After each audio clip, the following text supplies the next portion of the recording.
We're finally at that point where I am too old to understand certain trends. And the cracks started to show a few years back with the E meme. Took me a long time to really grasp the concept of E.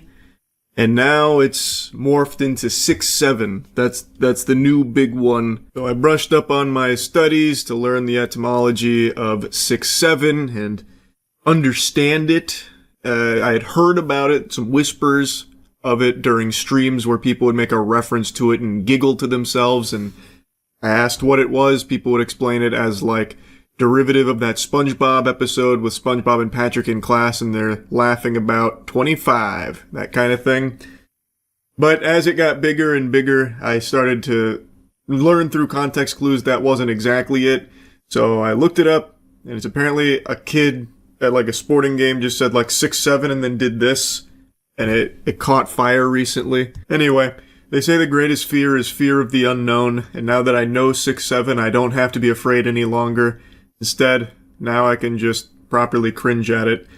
I saw a pretty interesting clip today featuring beloved 6-7 references, and I wanted to share it with all of you because holy fuck, it is a painful watch. Fair warning, it's only coming through on the right channel of the audio. But football is, you can definitely tell there is a new play caller in town. The offense is looking, the offense is looking a lot more versatile. They're getting their tight end in there with more reps. Still seem really characteristic with the running game. But definitely seeing a lot more passes from Malik Murphy to Trent Walker. And I think even though the game is tied, the offense has looked entirely different. And we'll see how it goes. Oh. Yikes. Yucky. Yeah, I couldn't do anything to mix the audio together so you could hear it in both channels.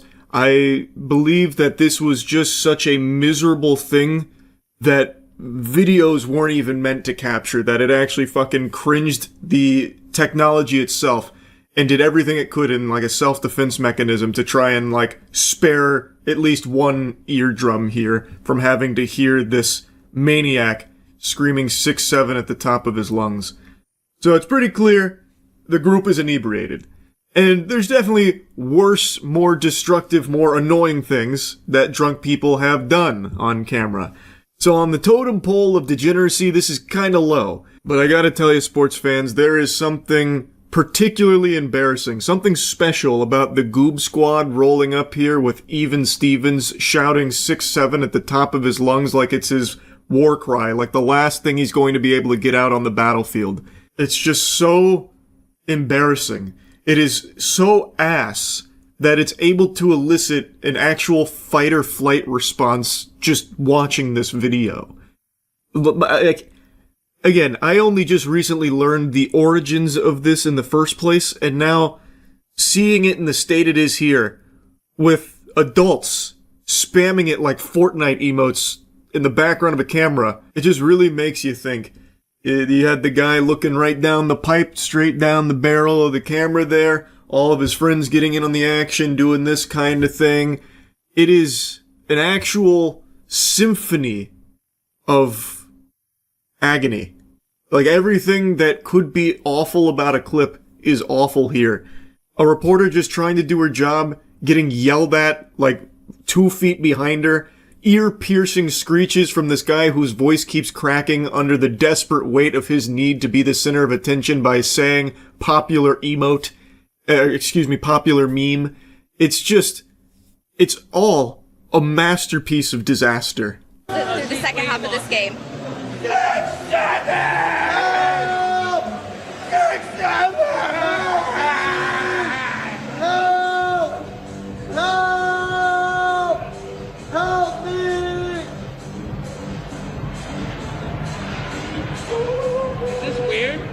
No, we're live. 6-7! Stop! 6-7! 22 years old, by the way. Look at them. I bet you thought the clip was done, huh? I pulled the wool over your eyes. No, it actually went on for far longer, unfortunately. I don't know what the broadcast was. I don't know why it sits on this shot for so long, like why she is forced to stand there in the middle of this miasma of cringe. But my god, my heart breaks for her, because holy shit, every facet of this is awful. From the clear protagonist 6'7" guy who is so pleased with his joke he even starts recording it himself from his own POV, to his sidekick, his lackey friend who comes in to try and do his own thing with another meme screaming help and then doing this. No one seems to care about that, not even their friends are laughing at that one, so that's a fucking dud. That falls flat, then he gets full of shame, turns around and leaves, and then somehow one of their other friends is on the floor laughing, tickling his belly like he's going Gear 5 Luffy here. He's just over there laughing so hard, tickling himself because this is so hilarious. And then the one guy who stuck his face in the camera is starting to have a come to Jesus moment where he's like, okay, stop. This guy's 22 years old, by the way. Like, everything here is just perfect from the perspective of agony, like misery on camera. It reminds me of that fucker right in the pussy thing from many moons ago, but at least that had the wherewithal to be short and not like drone on endlessly for so long, and it was self-contained. You didn't need like tidbits of lore from outside of it. Like, it's not like a Marvel movie where you have to watch like 20 movies or 20 shows to know what's going on in the movie. 6'7", you hear that and you have no idea what it is until you look it up and like connect the dots, follow the breadcrumbs. At least fucker right in the pussy, you knew exactly what that was saying, what that was about, and it was like a flash of lightning, just super quick. One sentence, and then everyone parts ways. They give the mic back, at least in all the ones I saw, and that was that. This, on the other hand, goes on for over a minute. It is a slobber knocker. It overstays its welcome immediately and then stays planted there for another minute longer of just constant 6'7". It is brutal. Anyway, just wanted to share that. That's really about it. See ya. Minecraft has absolutely exploded on the internet over the last year or so, and in terms of just raw popularity, it's right up there with Jesus Christ. It is absolutely huge, everyone's playing it, and in a world that really blames video games for everything wrong, from micro penises to global conflict, one thing has always remained the same. No one ever really points the finger at Minecraft, and for good reason. You can't defend a point where you're arguing Minecraft is a catalyst for bad things. Not even the most dustiest, pussied, wrinkliest, scrotumed old boomer could possibly make a case, because Minecraft at its core is all about exploring, learning, being creative, imaginative, all things society really puts a big emphasis on. And it's honestly just about as innocent as anything can possibly be. It's not overly predatory like a mobile game that's constantly flashing in front of your fucking face, triggering your epilepsy, begging you to get your parents' credit card to buy a bunch of shit in the game, spend thousands of dollars behind their back, offer no refunds. Just all this to say, Minecraft has a reputation for just being a really great, innocent game. But like most things on the internet, YouTubers find a way to fuck it. And in this case, I do mean literally. I found a very disturbing rabbit hole recently in the Minecraft YouTubing community, and like most things, I dove in, both nipples erect, ready to really get the most out of this experience, looking around, absorbing all of the sin that the Minecraft YouTubers were putting on the platform. So let's get into this. There exists a very powerful network of Minecraft degenerates, basically the Illuminati of the Minecraft community. It's accessible by typing in best Minecraft animation, top Minecraft animation, and in a nutshell, it's just sexual degenerate Minecraft fetishists that have these channels dedicated to uploading Minecraft porn thumbnails on top of stolen Minecraft content. So what you'll see when you type in this phrase on YouTube is you'll see a ton of videos with these exact titles, and all the thumbnails are sexual, some just outright full nude Minecraft models. So right away within the first three, you'll see the third one down is doggy styling a Minecraft character. Is it consensual? I don't know, you'd have to ask the character, but judging by the thumbnail, you don't get a lot from it other than doggy style. If you actually click on the video, there is no sexual content in it. Usually it's either stolen Minecraft animations or original pieces, none of it very well done or anything like that, obviously. But all of the thumbnails have a very similar vibe. Right under this, you see a character's clitoris being flicked by a creeper, or excuse me, a zombie. Pardon me, I don't know the proper nomenclature, I'm not a big Minecrafter myself. But anyway, you see the bean being flicked. or perhaps even a penis being jerked off and you can't see it over the character's arm. There's no telling, but I have named this rabbit hole the Mine Shaft because it's all about penises and stimulation and doggy style. It's very odd. It's baiting people in with these misleading thumbnails, capitalizing on either curious children or other sexual degenerates that like Minecraft shit, and they're getting tens of millions of views a month. Some of these videos have 10 million plus views, just a single video. It's crazy what they're pulling. Directly underneath that one, you have Super Mario 64 dressed up in a pirate costume 69ing with Patchy the Pirate. Just underneath that, you have a full nude beach volleyball squad, and directly underneath that, you have one of the most shameless offenders of what I'm talking about. Look at the woman on the left here, to the right of the zombie man. Also, I don't really understand their fixation with the zombie man. Maybe they like gangrene, that's another fetish, I'm really not sure. But anyway, the woman to the man's right, look at that, full titties out, and she even has landing strip pubic hair. I've seen that countless times from porn actresses, and it's just right there in the thumbnail. Are you kidding me? Sweet goodness gracious, you need not scroll down too much further to find full missionary sex right there in the thumbnail. And then two underneath that, you have reverse cowgirl doggy style extremo with looks like a little backdoor reach around action as well. Of course, using the zombie man again for the activity of this sexual zombie man. I don't understand the fixation with that character. They must like cactus looking motherfuckers. I really couldn't tell ya. But he's in all of these for the most part. It's filthy. It's gross. It's not what Minecraft is about. Whoops-a-daisy, hope you weren't watching this at work, cause that's full-blown Minecraft tits and pussy. Not even an attempt to censor anything or put pubic hair there. That's some bald vagina shit right there. On a Minecraft character. And then you scroll down a little further, you get a fucking combo here. A quad kill of Minecraft porn thumbnails. And then there's also this beautiful collage of 3. It's amazing. And all of this, for some reason, is all still on YouTube, despite the huge crackdown they've had on misleading thumbnails, allegedly, and shit like that. I mean, I can't upload a fucking thumbnail that even remotely resembles what could possibly even be misconstrued as the smallest molecule of even the most tiniest fragment iota of an ass cheek. Meanwhile, you got full-on Minecraft pussy just staring you in the face that's only one click away in one small search. This really about covers it for all of my findings during the investigation. There is hundreds upon hundreds of these videos and a bunch of big channels that upload almost nothing but this shit. And it's just really the tip of the iceberg. It's just I don't need to go through each individual video frame by frame showing you more Minecraft porn thumbnails. I don't know if YouTube knows about it, or if they do, if they're jerking off to it. That must be the case, because it's not exactly like they're underground. These are recommended videos when you click on some Minecraft shit occasionally, and they're getting tens of millions of views, making thousands and thousands of dollars off of these Minecraft porn thumbnails that are in multiple violations of YouTube policies, if nothing else, misleading being the biggest offender, because that shit doesn't even appear in the videos. It's wild. It's fucking wild. Minecraft's super innocent game, but man, YouTubers have a remarkable ability to make anything fucking degenerate. It's crazy. That's about it. See ya. I heard a name today that I haven't heard in many moons. Had me feeling like Robin Williams when he crawled out of Jumanji asking what year it is. That name? James Charles. I just got a DM on here from a girl that said, "Good morning, James. I know you'll probably never see this, but if you could just take 1 minute to read it, would really mean a lot to me. I'm really struggling right now because Spirit Airlines just filed for bankruptcy and I have lost my job. Here's a GoFundMe link. Any donations help."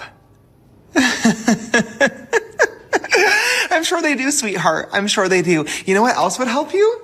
Getting another job. What a yucky douchebag. This is like cartoon villain level evil monologue here. "Oh, no money, huh? No money? Bang! Shrink ray! Now you're short too!" Like that kind of thing. It's so over the top, stinking, oozing assholery. I cannot believe his delusional mind thought this was a good idea or like a strong look or a worthwhile dunk to be punching down on someone who's already fallen on hard times after losing their job, and they reached out to you in this desperate situation because clearly they have an appreciation of you. So they threw the Hail Mary, seeing what happens. I doubt they were expecting this kind of response. Now, of course, there is always the chance that it is fraudulent. There are so many fake GoFundMes out there, so there's always a chance that all of it is fucking fiddlesticks. It could all be baloney. I have no way of knowing that. I only have James Charles fucking Gangnam styling on this person and insulting them for it to go on, which leads me to believe that it might be real, because if it was just fake, obviously just a sham, why would he even be bothering to crash out for over 2 minutes about it? So I'm going to work under the assumption that this is a real person that has reached out about it. You could have just not responded. Like, that was also an option. You didn't need to come over here and start, like, spitting and dunking on him. Like, how dare you even message me asking for help? Are you out of your fucking mind? I'm James Charles, goddammit. And is there anything ickier than someone that has a job like James Charles telling someone else to get a job, preaching that they need to get a job? Brother, this former Spirit Airlines worker is a 10 times harder worker and has done 10 times as much labor as you ever have in your life. James Charles' entire career has been just farting out dog shit products and posting cringe videos, and he couldn't even do that without also trying to sext minors. So how dare you try and tell an actual hardworking American to go get a job as if you've done anything worthwhile and you've done like actual work. You got the easiest fucking job in life. You got dealt a very lucky hand, bro. This is so tasteless. It's so crude. Coming from James Charles of all people. So you've never been in a desperate financial situation. Great. Group hug in the shower tonight, James. Glad you've never gone through a financial struggle. This person is. And they desperately tried to reach out to you, and there's no obligation for you to try and, like, save them or anything. Obviously, there's no expectation of that, but they tried anyway because they're feeling in a rough spot. So they tried, and now you're insulting them and publicly trying to humiliate them for it. It's just so gross, bro. Yeah, try that. Because in the time that it took you to copy and paste the same fuck-ass message to myself, who you don't follow, by the way, and probably 100 other influencers and celebrities, you could have applied for 100 other jobs, but you didn't because you're a lazy piece of shit and you're entitled. And you think that influencers and celebrities should fund your life for you. Why would I ever help you? There's no way the word entitled just left his lips. Right? No, I must have misheard that. There's no way he said that. James Charles did. He didn't use that word against somebody else, did he?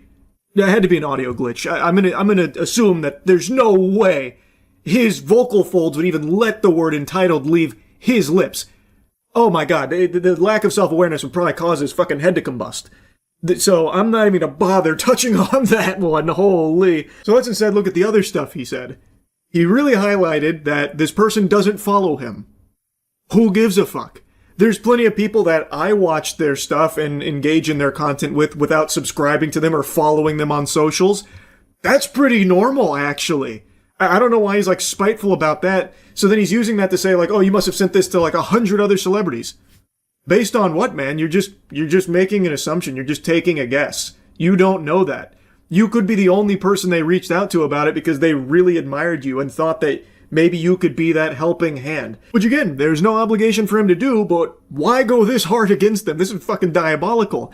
And you have no idea if they've sent out job applications or not. Why are you speaking as though you're certain they haven't? They very well could have 100 job applications out there right now. The Spirit Airline layoffs are still pretty new. Getting a job right away is not like this, bro. I don't know how out of touch you are with reality and what's going on in the world around you. It doesn't happen lickety-split like that. So in the meantime, they are out income. And I imagine as a Spirit Airlines employee, they weren't rolling in dough, able to afford fucking mansions and stuff. They're probably wondering where next month's rent is going to come from in the meantime in between jobs. So they reached out to you in the interim. That would be my guess.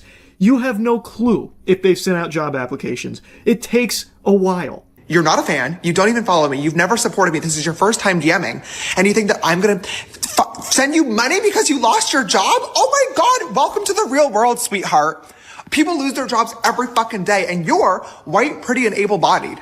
You're in a much better position than a lot of other people out here who are trying clearly much harder to make a better life for themselves. Why would I fucking help you? What is Dr. Doofenshmirtz even crashing out about at this point? He's having a conniption, blowing a gasket.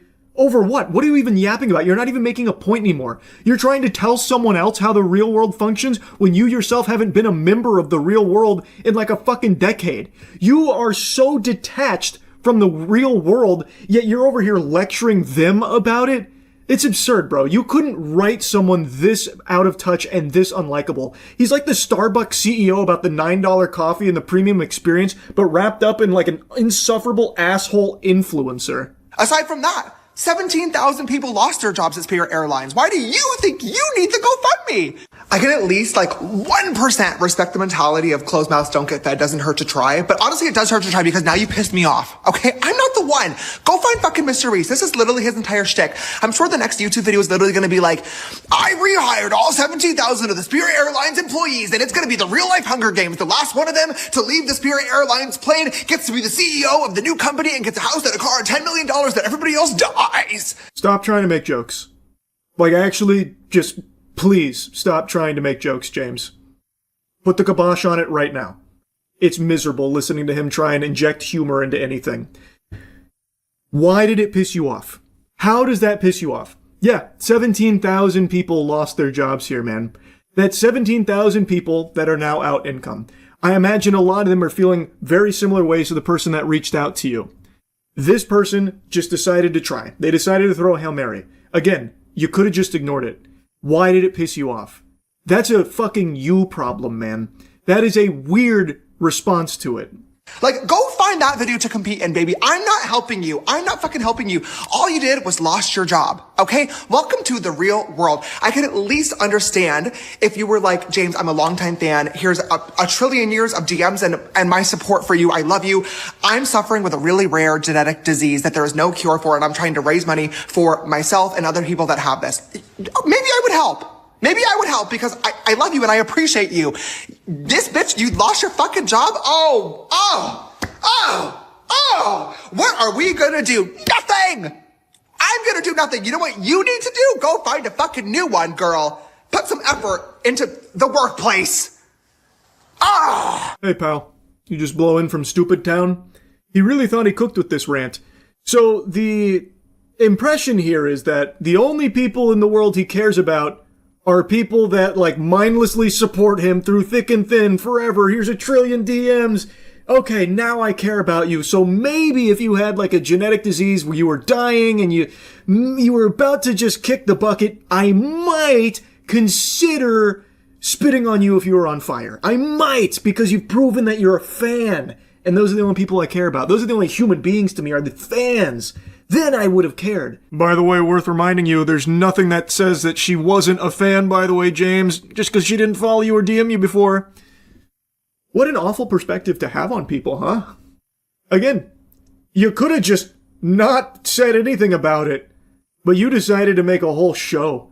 You decided to go fucking hog wild on it. And man, do you look like a clown talking about hard work in the real world, two things that you are not someone to be lecturing anyone on. You don't work hard, and you are not in the real world. And that's one of, like, the biggest things, points he tries to make here. Get real. This person is just in a desperate spot, as a lot of people are and have been. And in those positions, sometimes people try a Hail Mary. That's what they did here. It clearly didn't resonate with you in any way, and for some reason really brought the demon out of you, James, for some reason. But I don't think they did anything wrong. Again, you could have just not said anything about it. And you have no idea if they are applying for jobs. It rarely happens overnight, especially currently. So in the meantime, having no income is scary and detrimental to actual working people, James. Most average workers can't just coast off of poop they shat out years ago like you can, just collecting paychecks off of the trash that you've peddled over the years passively. So, in the meantime, they made this GoFundMe, they reached out to you, and then you had this ballistic response to it. And James did get dunked on for it, so he made an apology video. This video was fucking stupid. It was rude, it was obnoxious, it was privileged, and most importantly, it was completely fucking unnecessary. When I saw that DM, I absolutely had the choice to ignore it and say absolutely nothing at all and move on with my day. But instead, I couldn't even tell you why. Her message just triggered me, and I decided instead to make a video about it. Put a shirt on. You don't need to get into formal attire, not asking you to put a suit and tie on, but could you do the bare minimum of at least putting on clothes? Why are you filming this video half awake in your hotel bed after a night of binge drinking and meth smoking. Like, you couldn't just do at least a tad bit more? Why do I have to watch you shirtless here fucking like sleepwalk through your response? And I bashed her, and it was obnoxious, and I shamed her for asking for help in a situation where she was clearly really struggling, and this could have been her absolute last resort. I have no idea what was going on in her life, and I should have never assumed that she was just copying and pasting this DM as an easy way out. I don't know. I just don't know. Ooh, I know. Pick me. I've got my hand raised. I know. It's because you are an egomaniac. It's because you are a self-centered, self-absorbed, narcissistic piece of shit, bro. That's why you did it. You thought that you were above this person, and you thought you could actually convince your audience that what they are doing is wrong and worthy of being shamed, and you tried to even spin it in a way like hard work, when you yourself are not the product of hard work. So you tried to puff out your chest about how much it takes to get back out there with the elbow grease, pulling yourself up by your bootstraps, but the message falls flat because you, the messenger, are not that person. And you're also choosing someone who is going through a very real grievance, again, assuming all of this is a legitimate story and a legitimate person, which I have no reason to believe it's not, based on everything he's said. So, really, it was all a pile of dog shit, and you let your mask slip so people get to see even more about the real you, James. This is the real you. My intention behind making this video in the first place was, I get a lot of messages like this every single day. And for me personally, it definitely sucks to receive messages from people that don't follow you and don't support you, treating you like our personal ATM or bank account. But what I'm sure sucks even fucking more is not knowing where your next paycheck is coming from and not being sure whether or not you're going to be able to put food on the table for yourself and your family. So it really doesn't matter what my intentions were behind making the video, because it came across as super fucking privileged and like I was basically shaming anybody that's unemployed for not trying hard enough to get a job. And I feel awful because that wasn't my intention, and it really hurt a lot of people. This is coming across very genuine here, James, as he's falling into slumber here. It feels like I'm watching a video of someone ODing. Why did you even film it like this, man? And also, I don't understand why it even upset him in the first place, and why he says it sucks that people, treat me like an ATM. I get these random messages from people that obviously don't know anything about me and are just trying to hose me for cash. Like, yeah, that happens. That's annoying if you see it, but I guarantee most of the messages go to his management. I guarantee James doesn't see the vast majority of those, like, fake, reaching out for money type things. It's not like a telemarketer call. Telemarketers get a direct line to you, they call you, then they treat you like a little piggy bank for their trash product, and you know what happens there? You hang up. Here, these messages go into the fucking void. You'd have to go out of your way to find these, like, spam, scam, like, fraudulent things. Like, I don't understand why he's making it seem like, oh, it's so hard being me, James Charles, where people reach out and they don't even care because they're asking me for money. Again, I don't think you see most of them, and the ones you do see, just ignore. Like, it takes, like, actual split seconds. If he was making a point like, friends and family are always reaching out to me just for cash, they treat me like I'm not even a human anymore, I'm just a cash ATM for them, then I'd get it, because, yeah, that sucks, that's horrible. That's not what he's saying. It's so weird, like, his view on it, at least to me, I think it's weird. I'll sum up the next section where he tries to, like, relate to the average worker, saying that he knows how hard it is in today's job market. I know people looking for a job, and it sucks, getting ghosted and stuff like that. So now he's saying, like, oh, I get it, it's super, I relate. That's now his big thing that he's saying in this section. And then he goes on to talk about how he recognizes that he got really lucky with his makeup tutorials, so now he's got the position he's in, and now in his position he needs to learn how to humble himself. And for anybody that saw that video and was disappointed or upset with what I said, I am super sorry, especially to the woman from Spirit Airlines. I did try to look for her message earlier before making this video, and I couldn't find it. If you see this video and you want to get in touch, I would love to apologize to you directly and to help you out a little bit. But if you are not comfortable with that, I totally understand too. I really appreciate anybody that sent me a message or left a comment about this video today, letting me know how insensitive it was. I really needed to hear that. I was giggling so hard. He's going on like, okay, I really want to help now. I tried to find her message, but I fucking banished to the shadow realm somewhere along the way. I really want to help. I've learned my lesson. And then there's a cut, and then he's got the blanket pulled over him. He's tucking himself into bed. Why? It's so fake. It's so unbelievably fake. And I really need to think twice before I hit record and just start yapping on this account. I genuinely treat this spam page like I'm on FaceTime with you guys. I love to laugh and tell you stories and rant and scream at the camera and joke around with y'all, but sometimes I genuinely forget how many people are watching, and it was completely inappropriate to make a joke out of somebody just trying to provide for themselves and their family. That's definitely my bad. What joke did you make, man? It was just insulting them. It was just berating them for having the gall to try and reach out to you in any capacity during a hard time. Where was the haha?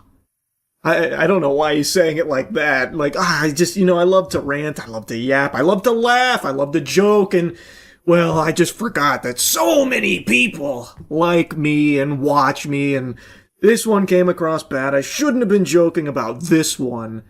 But you weren't joking, you were just insulting this person. What are you talking about? And it wouldn't have changed even if you had, like, a fraction of the people watching. You'd still be an asshole. Yeah, it'd still be fucking weird to have that response to it. So yeah, that's the James Charles stuff going on in a nutshell. I haven't heard that name in a long time, and it popped up today, and I had to watch that. What a wacky fucking rant. Anyway, that's really about it. So yeah, I actually got to have a conversation with Aaron Paul. I don't think any of you have ever seen me, like, fanboy giggling and kicking my legs up in my chair, like, in nervousness and excitement, but you're about to. I've said this a lot. Breaking Bad, I think, is a perfect show. I followed Aaron Paul's work for the longest time. I am lucky enough to be in a game with Aaron Paul, but I never met him or anything. We recorded lines on separate ends of the country. So, Matt reached out through Dispatch to see if Aaron Paul would be open to just, like, shooting the shit with me for a little bit. And he was. And I think we had an amazing conversation. And not only was I, butterflies in my tummy, even my technology, I think, was nervous meeting Aaron Paul, because my mic, for some reason, set itself to, like, half power. So it actually is kind of hard to hear me, and I sound really, really shy and, like, quiet and timid, because for some reason my mic volume set itself super fucking low. So I want to just get that out of the way at the top of this video here, because it does sound like I'm doing, like, a little bit of ASMR sometimes here in this conversation. But trust me, I was bold and assertive with my intonation and everything, so it's just the mic kind of let me down a little bit on the recording. Now, to be clear, while we are in Dispatch together, this is not like a PR push for Dispatch or anything, but it is something we talked about because we're just both very hyped to be a part of the project. But I want to make it clear, this is not a sponsored video or anything.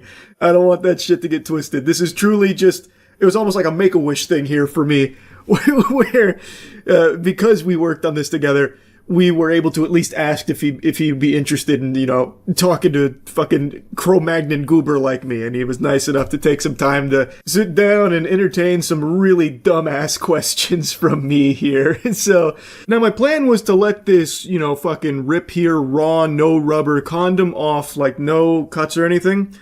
But because my mic was cutting out, for some reason, it ended up muting all the audio in certain segments, which now just leaves entire sections blank. So I am going to, cut those out and try and contextualize it a bit for what we were talking about in order to lead into the sections that once again have sound. But yeah, I just wanted to give you that little warning here at the top. Oh my God. Hey, how's it going, brother? Oh, it is all happening. How you doing? Good, man. How are you? I'm doing good. Such a pleasure, man. Oh, man, it's an honor for me, brother. This is huge for me. Oh, I appreciate that, man. It's huge for me, too. I've become such a massive fan of yours. Really? No, yeah, that's over awesome. Through this whole process, and Pierre was just singing your praises, and here I am. So it's great. Hey, give him my best for me. That's super sweet. I'll have to slip him some money under the table for the good PR he gave me. Yeah, it's such a pleasure, bud. Just kind of wanted to shoot this shit, man. I'm not like a big interview guy, so I just kind of wanted to meet you and talk about some wacky shit if you're up for it. I love it. I'm all in. Can you see me? Can you hear me all right? Is that all right? Oh, yeah. No, you look amazing. Okay. You sound great. This is perfect. Great. So where are you at right now? Tampa, Florida, baby. All right. Love it. My family and I actually, we live in Paris now. And so we're just kind of hanging out. Yeah. Kids are learning French. Exciting. How long have you been in Paris, France now? We've been here for a few months. Oh, okay. So this is So fresh. not long. Yeah, it's a very fresh move. All right, let's hear it. What's up? Are we beginning? Are we in this? Oh yeah, no, we're going in. We're doing Let's it go, live. baby. Hey, are we live right now? Well, just kind of, just recorded. Kind of. Oh, okay, great. And then you're gonna do what you do. I love it. Well, first, let me start this off. Congratulations on everything. Hey man, thank you so much. Yeah. You as well, brother. No, I appreciate it, man. I really appreciate it. It's just really cool to see people do what they love, just really at the highest level in their own field. You know what I mean? And so, bravo, man. That means a lot. And I truly just feel like I got lucky. I got blessed. Started it when I was like 11, and things just kind of fell into place really in a unbelievably fortuitous way that I could have never. Wow, you started at 11. Yes, sir. 11 years old. No way. That is just so amazing. It wasn't a super noble start. I was grabbing a bunch of other people's videos and re-uploading them. I mean, it was some gnarly shit I was posting back then. That's great. Hey, we all start somewhere, you know what I mean? Yeah, absolutely. Speaking of, I mean, Price is Right. Oh, let's go. The classics, the absolute Let's classics. go. The class, the Price is Right. I got to tell you, this was during a time where I actually really needed money, right? I was doing at that time I was doing commercials, and actually when The Price is Right aired, I had 2 commercials of mine aired during the commercial breaks randomly during my particular episode. And, but I was desperate to win, right? And I showed up in line and I had a big gulp from 7-Eleven filled with Red Bull.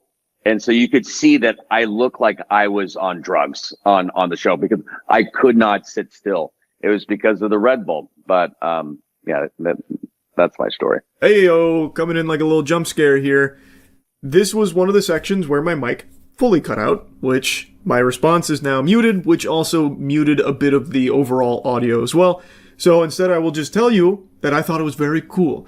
I'm sure a lot of you have seen the infamous Aaron Paul on Price is Right clip. It's a really fun clip to watch. As he's mentioning, he looks wired. He is expressing enthusiasm that you probably wouldn't see me express if I witnessed the birth of my first child. I don't know if I'm able to convey that level of enthusiasm. It looked like he won the fucking Super Bowl on The Price is Right. Super hype. So here, I got a wacky one for you. Aliens. I want to dive right in. How do you feel about aliens? I mean, I'm all in on the aliens. Yeah. Oh, okay. So, what do you think? I mean, are you not? Oh, I super am. Me and my dad, we get into arguments all the time because my dad, big time firm believer, he thinks aliens built the pyramids. He's all in on Punku. I mean, look, I think it's pretty ignorant to think that aliens don't exist. Absolutely. Do you think they visited us though? I'm not sure. You know what? I actually think maybe there are other species on the planet that we just simply don't know about that are far smarter than we could ever imagine. You know what I mean? There's new things that are being discovered constantly, that have been here forever. I mean, far before humans. And so, I mean, if you look at like microorganisms, for example, that was just recently discovered, in comparison of, humanity, but, and they're everywhere. Oh, you know what I mean? Especially like in the ocean, you got like some fucking nightmarish creatures. There's some pretty crazy stuff. I mean, look at, the movie The Abyss. Yeah. I mean, that's the storyline. That's kind of what I maybe believe. Maybe there are super intellectual species that live deep, deep, deep, in our waters, but who knows? But do you think they built the pyramids? Maybe, man. I mean, the pyramids, the fact that the pyramids were just built for it feels like they weren't tombs, right? They were just built for a purpose.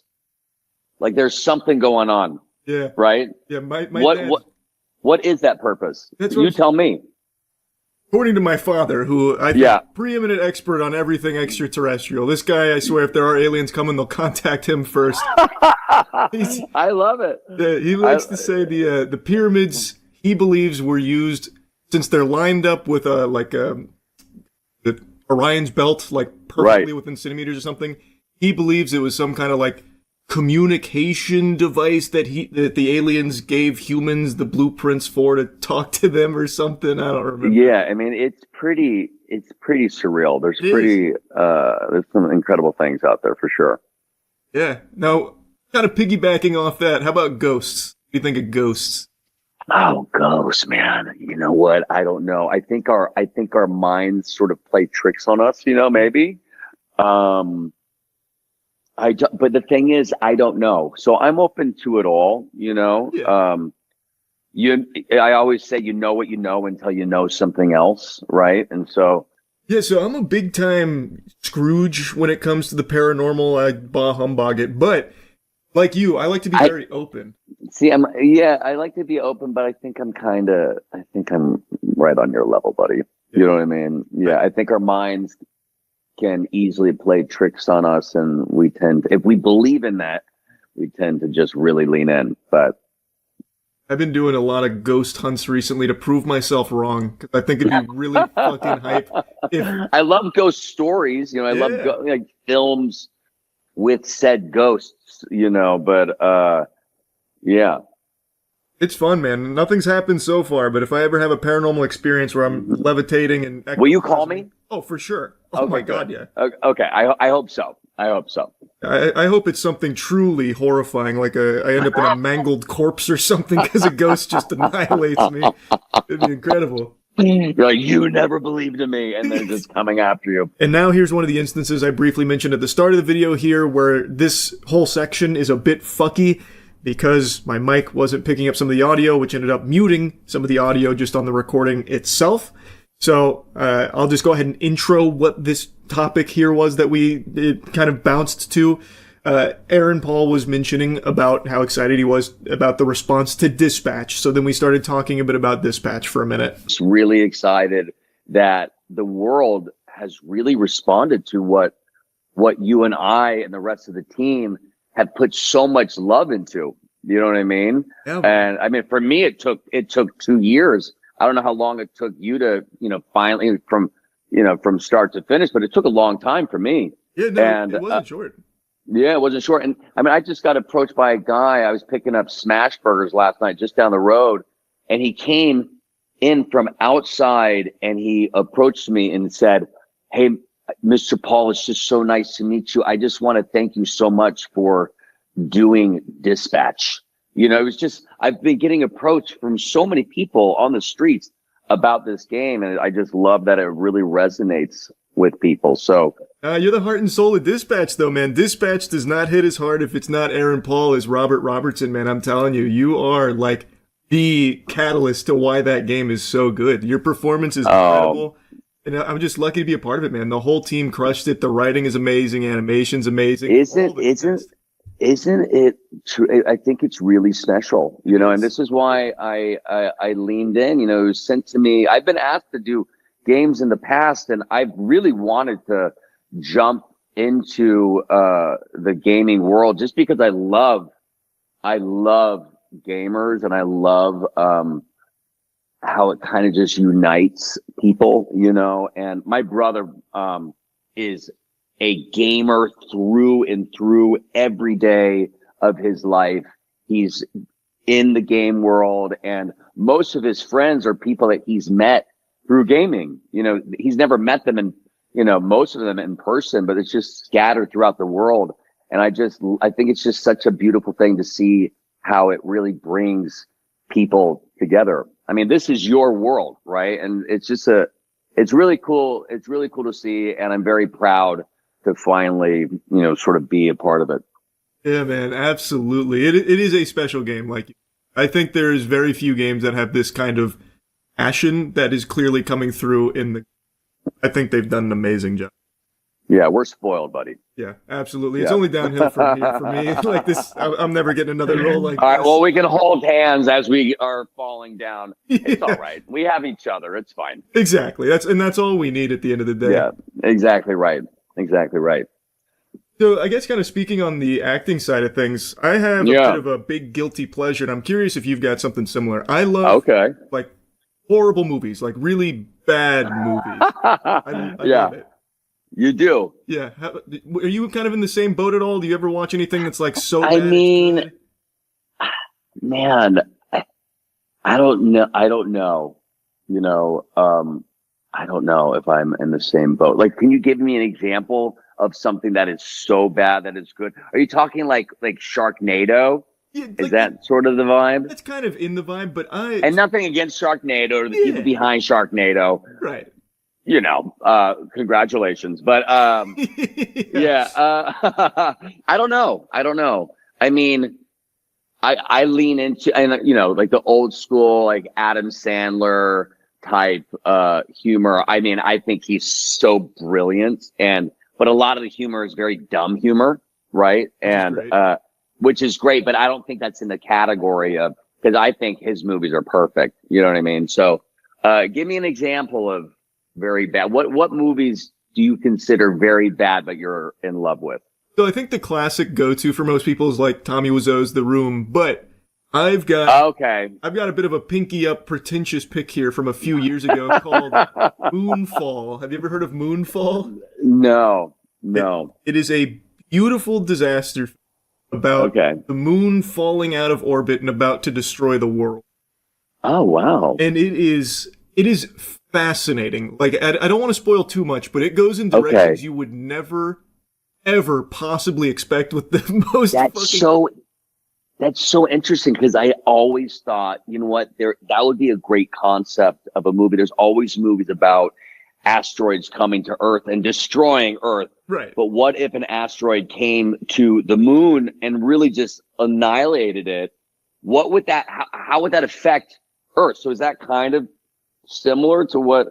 It's similar to that, but if you were like overdosing while writing it, like it is insane. Like in all the right ways, it is insane, which makes it so fun. That is great. Okay, I'll check it out. Have you seen? First of all, are you up to date on? Do you watch The Studio? You watch that show? Oh no! I've been meaning to catch up on. All right. Well, there's a great movie that Seth Rogen, he's a big studio head, and they're trying to create this movie about a zombie apocalypse that's sort of spread through diarrhea, and but there's a movie that was made forever ago. Maybe they got inspired by this movie for the show, but it's a film called Zombie Ass. Zombie Ass, huh? Zombie Ass, and it's just all about that. It's about a zombie apocalypse that happens all through your bowel movement. So when you have a moment, check out the trailer for Zombie Ass.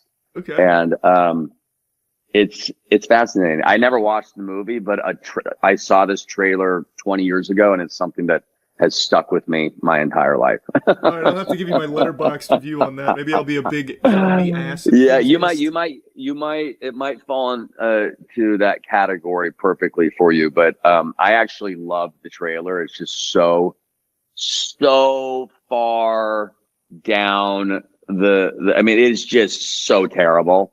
But you can't look away. You know what I mean? That's the best feeling right there. That's what I look for. Yeah, I love it. What else what are you into right now? Like what's been like your big go-to, whether it's for like entertainment or maybe just like a new hobby you found yourself diving in on? Oh man. Well, I'm obsessed with running. I never used to be like an active person. I used to hate running, to be honest. This isn't really a very exciting answer. I'm just trying to think of something that I'm really obsessed with. But it's something I have to do every day. It's one of those things. It took me a minute to get addicted to it, but now I just love it. But yeah, it's not all that exciting. Out here, I'm trying my hardest with French. I guess that's like a new hobby. My kids are far better than I am. I mean, they're in a fully immersive school. I have a 7-year-old and a 3-year-old, girl, boy. But yeah, what else? It's not, I mean, I love movies, I try to watch a movie. I try to do it every night, if I can. But yeah. What about you? Oh man, just kind of same old shit over here. I've been learning magic tricks. I mean, I guess that's a new No, one. do you have one? Can you show me one? Oh boy, I don't know. Oh, can you show me one? Oh, all right. Since you're asking so nicely, give me 1 second. Let me get my deck of cards. Real quick. Okay. I have a story about a magic trick that, cause I know maybe two like card tricks, that were shown to me by my grandfather when I was a young boy. And I remember, when I booked a Mission Impossible movie that J.J. Abrams was directing. And I remember when I met with J.J., my friend did Lost with J.J. and she told me, JJ's obsessed with magic. So bring up magic when you meet him. I go, I will. And so I brought up magic my first day on set of Mission Impossible. And I had not met Tom Cruise yet. And I'm talking to JJ. I go, hey, so you're into magic? And he's like, oh my God. He goes, wait, do you know magic? I go, oh, well, I started backpedaling. I go, oh, yeah, I know maybe a couple tricks. He's like, you got to show me. Like, soon you got to show me. I'm like, okay, yeah. So I was like, oh my God, what am I going to do? Anyways, Tom Cruise comes walking onto set with JJ. And the first thing out of JJ's mouth when he introduces me to Tom, he goes, Aaron's a magician. I'm like, oh, no. And this is in front of the entire crew. And they have a deck of cards to give to me. He's like, come on, show Tom a trick. I was like, oh no, this is not happening. And the first time I tried the trick on Tom, it fails miserably. No. But in classic Tom Cruise fashion, he just shakes my hand and kind of laughs. And he's like, no, do it again. I was like, oh no. And so I just pull out like such a child magic trick that it's just such a no-brainer. And I just do this kid's trick to Tom Cruise, and it worked, but it's just so lame. But he was just so sweet about it. Anyways, that's all I got. That's awesome, but though. Isn't that such a funny and also kind of sad story? No, nothing sad about it. I think that's special. And now he'll always remember you as the magician that blew his mind. Okay. All right. Well, what sort of magic you into? So when I was a kid, I used to love magic. I used to buy like the DVDs for like illusionists to do all like the flourishes and all that. Yeah. And we were filming a video last week where we brought in a magician just for some fun. And I've just got the fucking bug again. So me and a couple of friends have been learning so many magic tricks. I love it. That's great. It's fun. It's so fun. It is so fun. I love creating magical worlds for my kids. So I'm very much on that same page, Yeah. And so I should really learn. I should learn more. To like fascinate them, because I'm really into it as well. So I can teach you a couple of them that I've dusted off the knowledge of. Okay. I was just in New York. I was in New York twice over the last 2 weeks. And each time I went to this beautiful thing, called Speakeasy Magic. And, it's the theme of the bar is the Overlook Hotel from The Shining. But then you are told to go through this sort of like secret passage. I don't want to give anything away, but I recommend whoever's watching, if you happen to go to New York, go to Speakeasy Magic. It is the greatest magic show I think I've ever seen. It's just like brilliant magicians come to your little table, just like in rotation, and they just constantly show you close-up magic. So cool. But it's the greatest close-up magic you've ever seen. That's So, exciting. yeah, that's cool. So, I don't want to put you on the spot. I feel like I'm being J.J. Abrams right now, demanding that you do a No, trick. no, But no. yeah, have you done some tricks on your? We did when the magicians came. It was in order to do street magic. So Yeah. the idea was they'd show me tricks, blow my mind, and then I would then learn a trick or two to do street magic in Tampa to see if I Oh, could, great! see if I could impress anybody. So I did do a few tricks, and I got to tell you, those people will never be the same after what I did to them out there. Well, remember when David Blaine's special came out, Street Magic, Oh yeah, back in the day? I remember DiCaprio was a part of it randomly. He did all the cool shit, sticking the ice pick into his hand. Dude, I pulled an ice pick out of David Blaine's hand in a hotel room in Comic-Con in San Diego. Yeah, I still have that ice pick. That's awesome. Was that in the special, or was that just for fun? No, no, it was in the special. It Oh, was in the nice. special. But yeah, but it's legit. I mean, he just does it. He just kind of goes through, pain hypnosis and just leans in. Okay, what are you gonna? You're gonna blow all of our minds right now. I know it. I can do a little one real quick. Let me just grab this deck of cards. It's not Okay.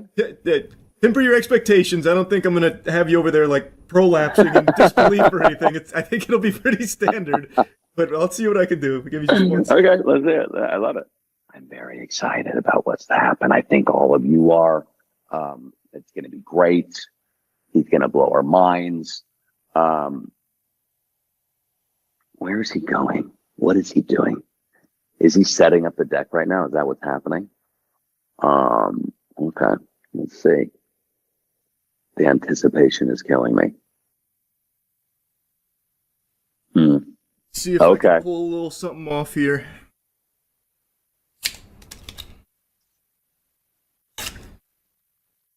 All right, I'm watching. Okay, this is a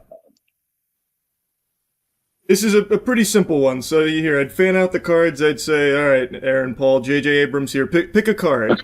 Oh, here. Oh, okay. I'm just gonna pick that. So I pull it. Yeah, that one looks great. Yeah, Okay, that's a good pick. So yeah, I got it. Yeah, so then what I'd have you do? yeah. You'd have your card. You lock that in.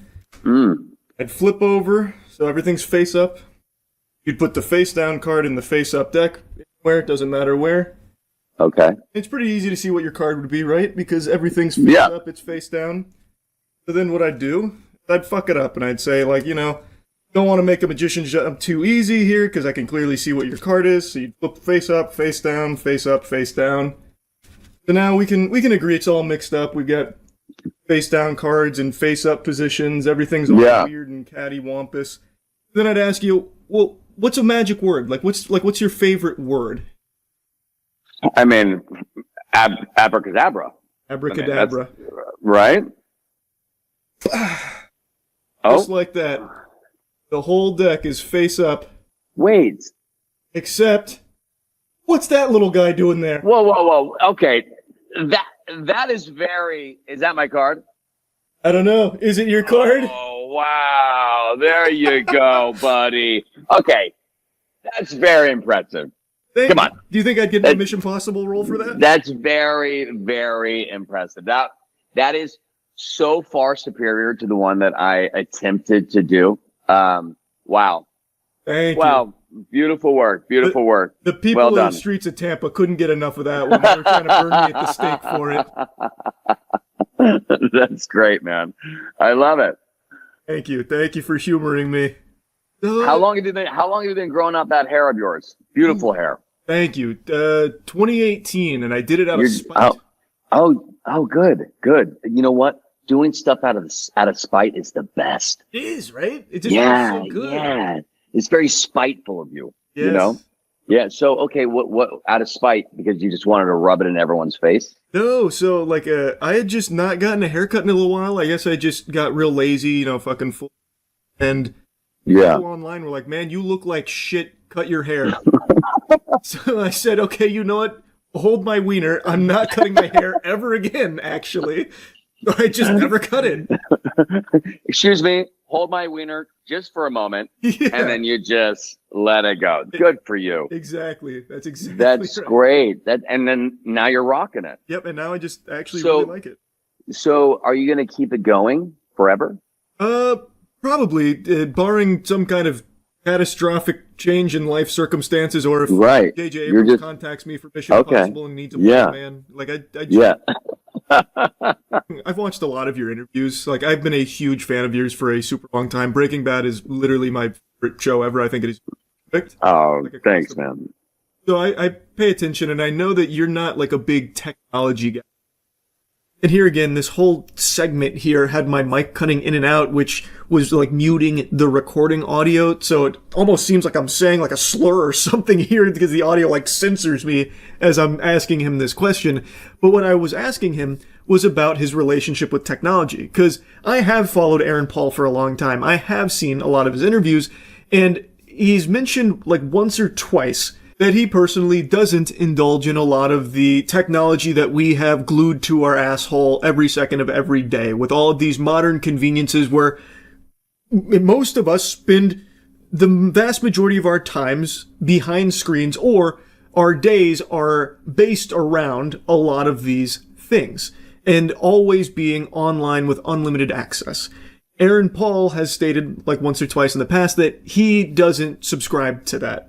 And there was even some articles I read a while ago where they were speculating to what extent, and they made it sound like he was living in a van down by the river, isolated from Wi-Fi signals with no electricity and no running water, and that's clearly not the case at all. So I wanted to just ask and figure out like what actually is his relationship with technology, because I think it is a very admirable decision to not be, perpetually consumed by, technology every second of every day, where you're like hypnotized by it and scratching at your neck if you can't check your phone or something. Yeah, I just maybe I have a pretty addictive personality, and I used to own a computer. I've had two computers, two laptops, and they both got stolen. One got stolen out of my car, and one got stolen out of my place in Albuquerque when I was shooting Breaking Bad. And each time it felt like my world was just so invasive, and it's like, I'm not going to get a computer again for a while. And I realized when I let go of my computer, how much more time I had in my personal life. I found myself being outside more. I found myself just doing other activities outside of just sort of surfing the web. And then same thing. Like, I used to smoke back in the day. I quit like 20 years ago. And the moment I quit, I realized again how much more time I had. And so once I mean, look, I'm talking on my iPhone right now, right? I still have a smartphone, but I try to use I just swap out my SIM card. I have another phone I use called the Light phone. And I just love it. I feel lighter when I go out into the world. I stopped getting the sort of like the phantom, vibrating phone in my pocket. That stopped. I stopped just like doom scrolling, I just felt healthier. You know what I mean? For me. But yeah, I encourage people to, I'm not anti-technology by any means, but I think it's important for people to control themselves. They should control the technology versus, technology kind of controlling them, which I think in a lot of cases, is the case.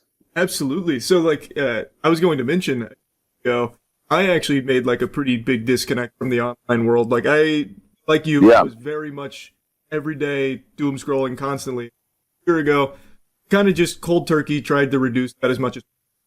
Then of course the audio goes once again to the back rooms here. I don't know why this was happening. My guess is that on the call, my mic was being prioritized by the call, which then lowered it for like the OBS recording. Because on the call, I could see the levels were great. I didn't check the OBS levels, but it's clear it wasn't really good on OBS. But anyway, what I was saying there is that I definitely understand that perspective because I recently, over the last year, have made much more of an effort to disconnect from a lot of like the online stuff every second of every day. And unsurprisingly, it does feel better. I think pretty much anyone who like reduces the amount of time they spend online will probably tell you, preach the gospel, that they do feel better for it. And something I've been pretty outspoken with for a long time now, even before like, you know, taking more time away from like perpetual internet shit, is that everyone kind of retreats inside now because a lot of technology is wanting you to do that because you are much more profitable when you are inside fucking hooked on their product like a child latched onto their mother's teat. When you are suckling from things like, you know, AI, if you're using AI as your best friend and constantly chatting to them or whatever, and only talking to people through the internet, you're not making like powerful connections. Like, yeah, of course you can connect to people and it's great for that, but you miss out on so much of like a social experience of life by not being out in the real world for meaningful periods of time. And I think that is just so important, and it's why we're seeing so many people being less and less happy. And I talk about this on stream. This isn't a new thing for me. This is something I yap about quite a bit. I think one of the most important things you can do for your own mental health and well-being, and also just to get better at the socializing with humans, is to actually go out and meet humans, to be in the real world as opposed to constantly online. I don't think it's any surprise that people feel more alone now than ever, because people are inside now more than ever. Like, it's not the biggest mystery in the world. So I think that Aaron Paul's decision here and the way he explains it makes a lot of sense to me, where he's reduced the amount of technology that he consumes in his day-to-day life. It's not zero, so he still does, of course, have plenty of modern conveniences. He's just not constantly inundated with them.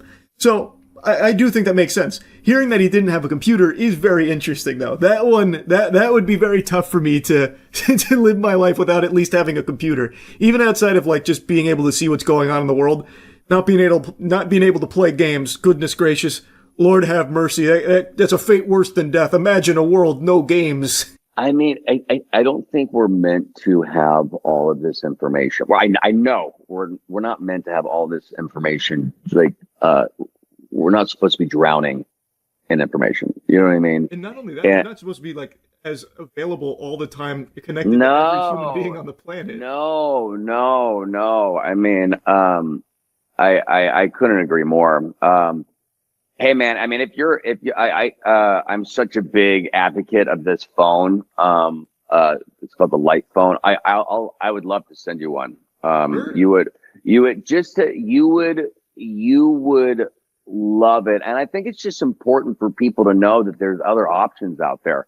You know, I mean, smartphones were built, they were designed really to become addictive, you know, and it's become a drug in a way, and it's just a drug that's fully acceptable, globally, you know, and I just feel, like I built a cabin in the mountains of Idaho. I grew up in Idaho. I love that state. But when I built it, I really wanted people to come and disconnect, and so I have a hidden Wi-Fi. So like when you look, because there's zero service there, when you look for Wi-Fi, nothing even shows up. A network doesn't even show up. And so people will ask, like, "Well, what's your Wi-Fi?" And I just say, "We don't have one." And first, they panic, you know. Yeah. I go, "Look, if you need to get work done, there's a lodge with a great space. You can get work done. It's a mile up the road. You can get there in, 4 minutes." And, but the way people change in literally just a day, you know, they become a different person. Absolutely. You know? Yeah. And so I can't recommend it enough. I'm going to send you a phone. I'd love to show you the farm around here. We're going to work on getting a lot of cool shit going. Like, I mean, you have the alcohol, and something that kind of inspired us for is we want to do like a little vineyard at the farm. Okay. Not as like a business or anything, just for like some fun. But if we ever start making some high quality wine, I'll send you some of that. There you go. I love it. Hey, I'm all about that, man. Working with your hands, growing stuff yourself. After so we're doing a year abroad here in Paris, and then we're actually moving. We have a farm in the countryside in California, about an hour and a half outside of LA. We've had it for about 5 years. It's an old walnut farm. But we have a very small vineyard. It's a blend. It's a 70-30 split of red grapes, but the thing is, it's all dry farming. We do. This is the first year that we're actually going to finally harvest the grapes. But we have 300 separate vines, and each vine usually produces, apparently, from what I hear, produces about one bottle. So we'll get roughly 300 bottles. That's gonna be so exciting. Yeah. So when that's done, I'll send you some as well. Brother, I'm excited for this care package. You're like Santa Claus right now. This is awesome. I do what I can. You know what I mean?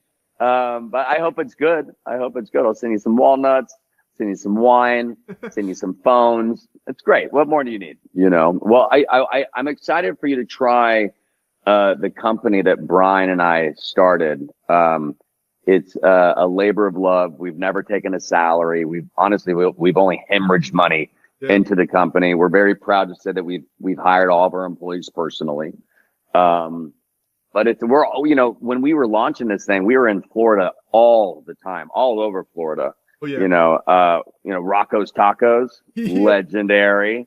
Love Rocco. That was one of our first accounts out in Florida, and we served drinks there many times. But yeah, I'll set you up. I'm gonna be totally honest with you. Full disclosure, I hadn't watched this recording back until right now as I'm editing it.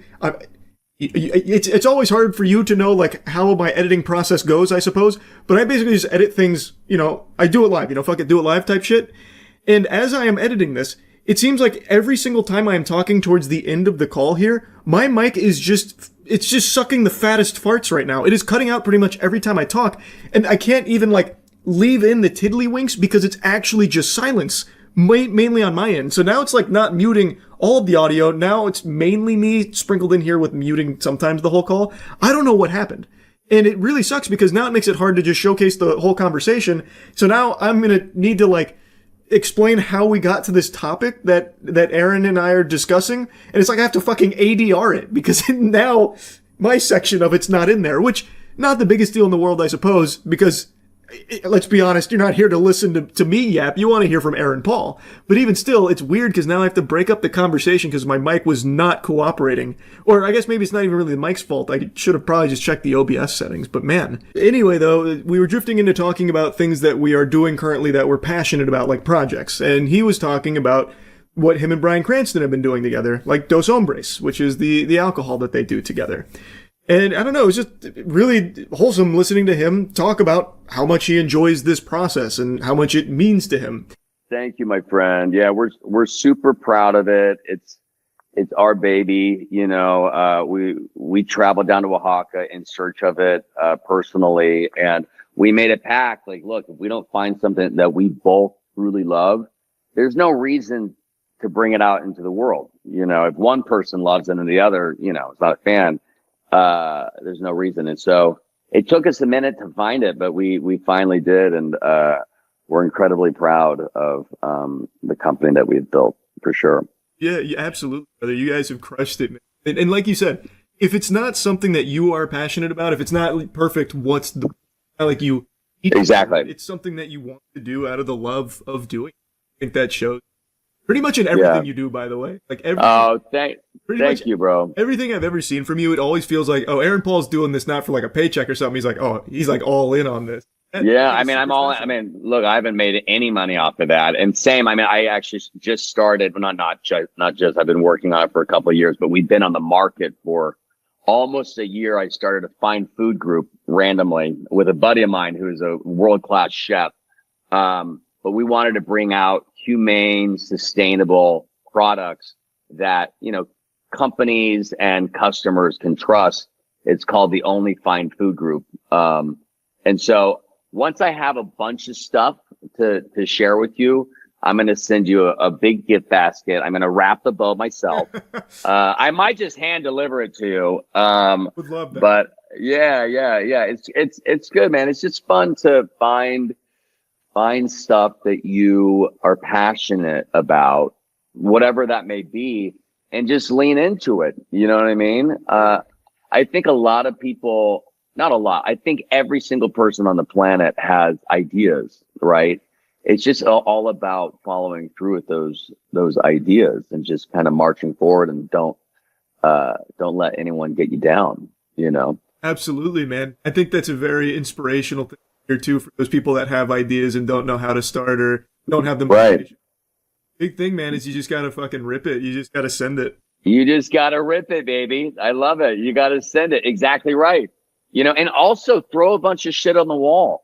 See what sticks, you know? Yeah. There's so many options now. Like, while there is like an over-reliance on technology, a lot of what's happened as a result is a big barrier to a lot of things has gotten smaller. Right. So like now is a great time to start for things that you're passionate about, because you can find unlimited resources on like what you need to procure it or where you need to start, which is just great. Like, I think it's just... Yeah.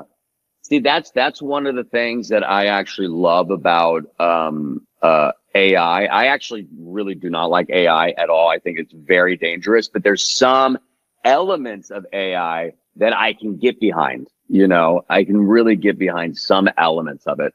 But one of those is advice. You know, there's some great advice on how to build companies. You know, what are the first steps, right? There's also a great book called 0 to 1.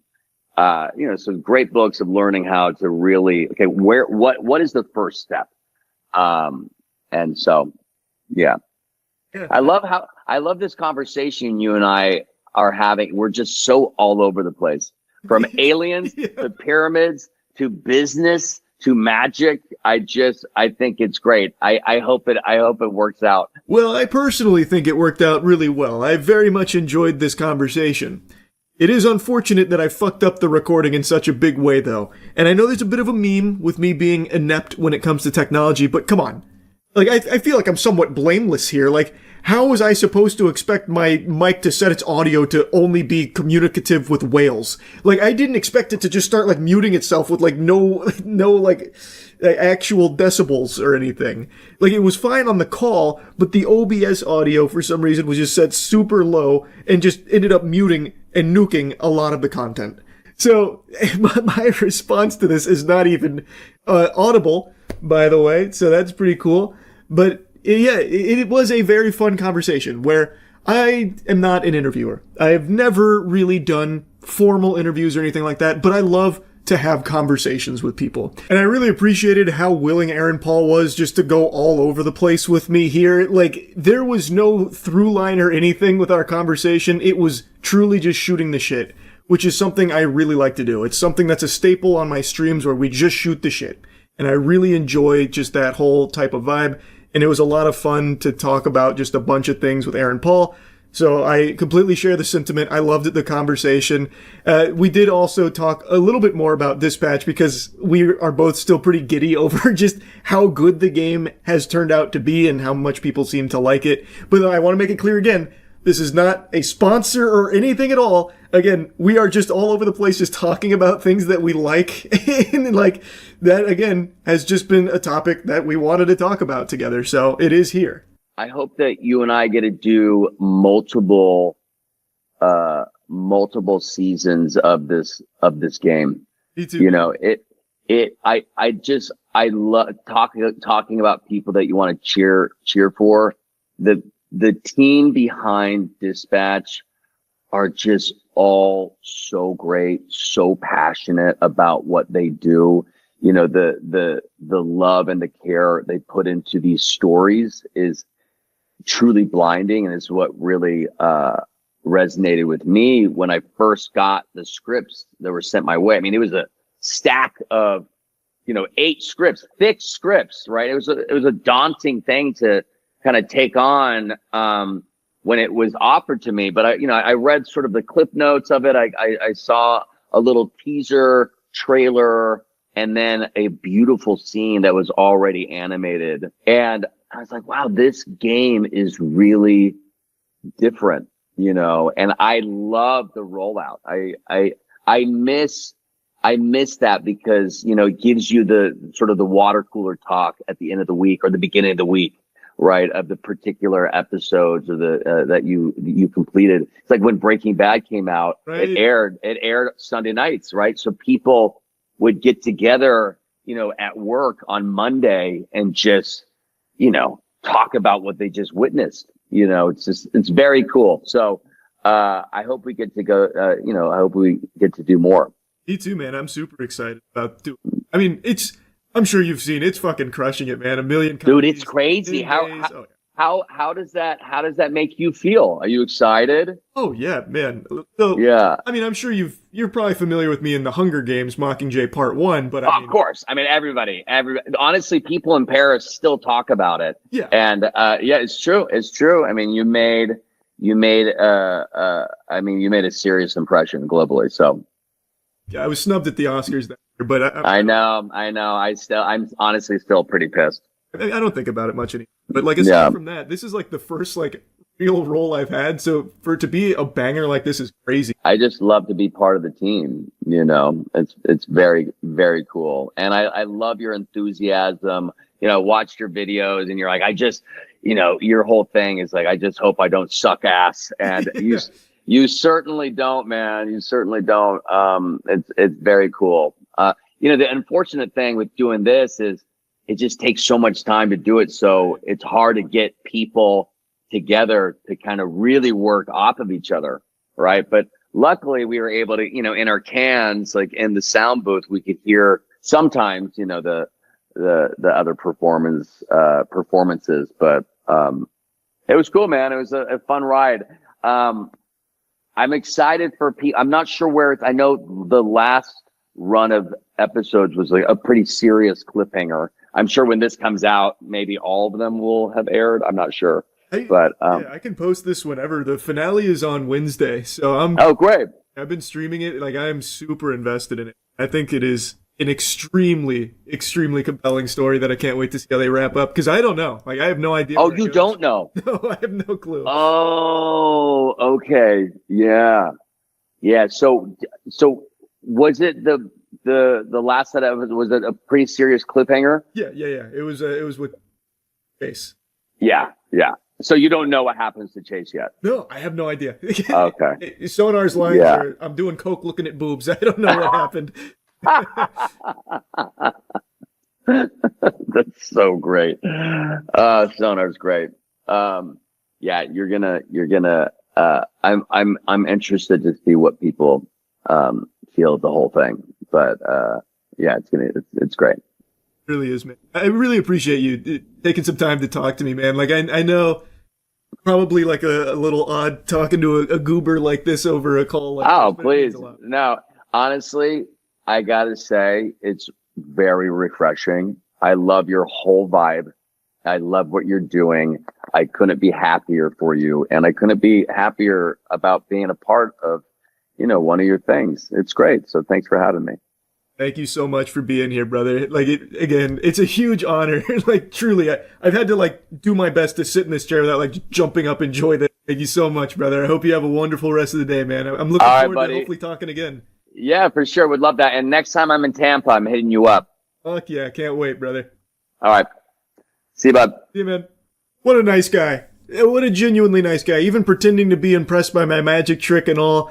I really appreciated the conversation. We got to talk for like an hour, feel each other out, and I hope we get to do more together in the future. I think it'd be a lot of fun. But yeah, I wanted to share this with all of you, and that's really about it. So yeah. The bus. The most important invention in human history.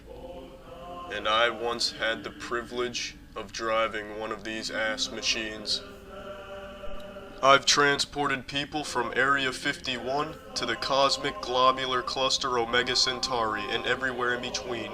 I always got my customers where they needed to go on time at any cost. Road rules didn't apply to me. All that mattered was getting my passengers where they needed to go, and I treated them well. I fed them a steady diet of nipple milk. I gave them a jacket if it was cold outside. I even gave them some of those little hats that have a propeller on the top. People knew when they entered my bus they would be treated like family. The government was afraid of me. My bus was shitting shit and they couldn't stop it.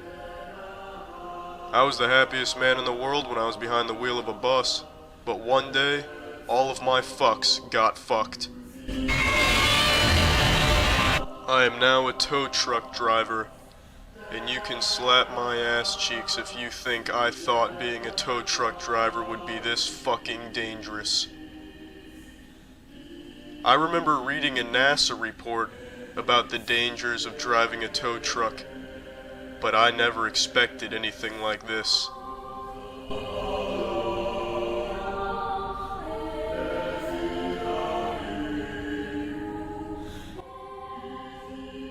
There's more science involved in operating a tow truck than there is in decoding DNA. There's more science behind driving a tow truck than there is to fucking yourself. If you fuck yourself, you're not driving a tow truck.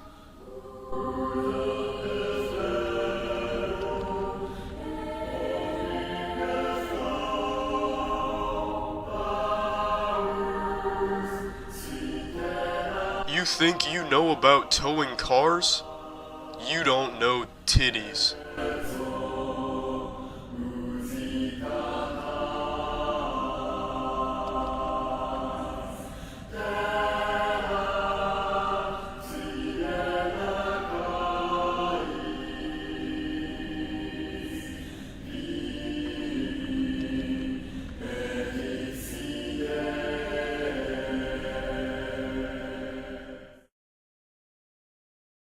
I have been paying very close attention to the Twitch bot apocalypse. I've kept my finger on the pulse of it. I find it to be a really interesting topic here. For those that don't know, a few days ago, Twitch made good on their promise where they swore they would be making bot detection and eradication a priority. They finally called attention to a issue that has plagued Twitch since the beginning. Since the genesis of Twitch, in the primordial soup of streaming, there has been bots that have infected the platform. And for the longest time, Twitch had gone really hands-off. They said, you know what, if we don't put our hands on the stove, we won't know if it's hot. But recently they said that they were going to actually be directly attacking this bot issue. And a few days ago, they rolled out their first targeted strike here on bots. And boy, howdy, it was a doozy. Apparently, the overall viewership on Twitch went down as much as 24% compared to last week, with many big streamers suddenly losing thousands of viewers. Not just big streamers, streamers of all shapes and sizes lost tons and tons of viewers, like across the board. It was a pretty big purge of invalid traffic, bot activity. As I said a couple days ago, I was pretty surprised with how hard they hit the ground running here. I thought it would just be like lightly poking the bear, like, oh, we got rid of like 100 bots. Big W, Twitch is saved. But no, they kind of like, they dropped a bomb here. It was a pretty big deal. So big, in fact, that a lot of streamers, many suspected of being a view botter, had just decided not to stream for like the last week or so, inexplicably. Just randomly deciding not to stream during the bot purge, which of course has everyone raising an eyebrow, and of course all of this has led to a lot of finger pointing, a lot of shit stirring, a lot of spitting, a lot of farting and coming. It's been kind of pandemonium in the streaming space as people are noticing view counts have been dropped from a lot of streamers, and in some cases drastically. So the natural conclusion people are drawing is they were view botting. And as I predicted, and as everyone predicted, nobody wants to own up to being privy to their channel being view botted, because that's against the rules. They would get banned. No one's ever going to admit to it. So it's been a lot of cope and a lot of excuses, like, oh, it must have just been this stranger over here that's been doing this and I had no fucking clue. I'm glad that it's getting solved.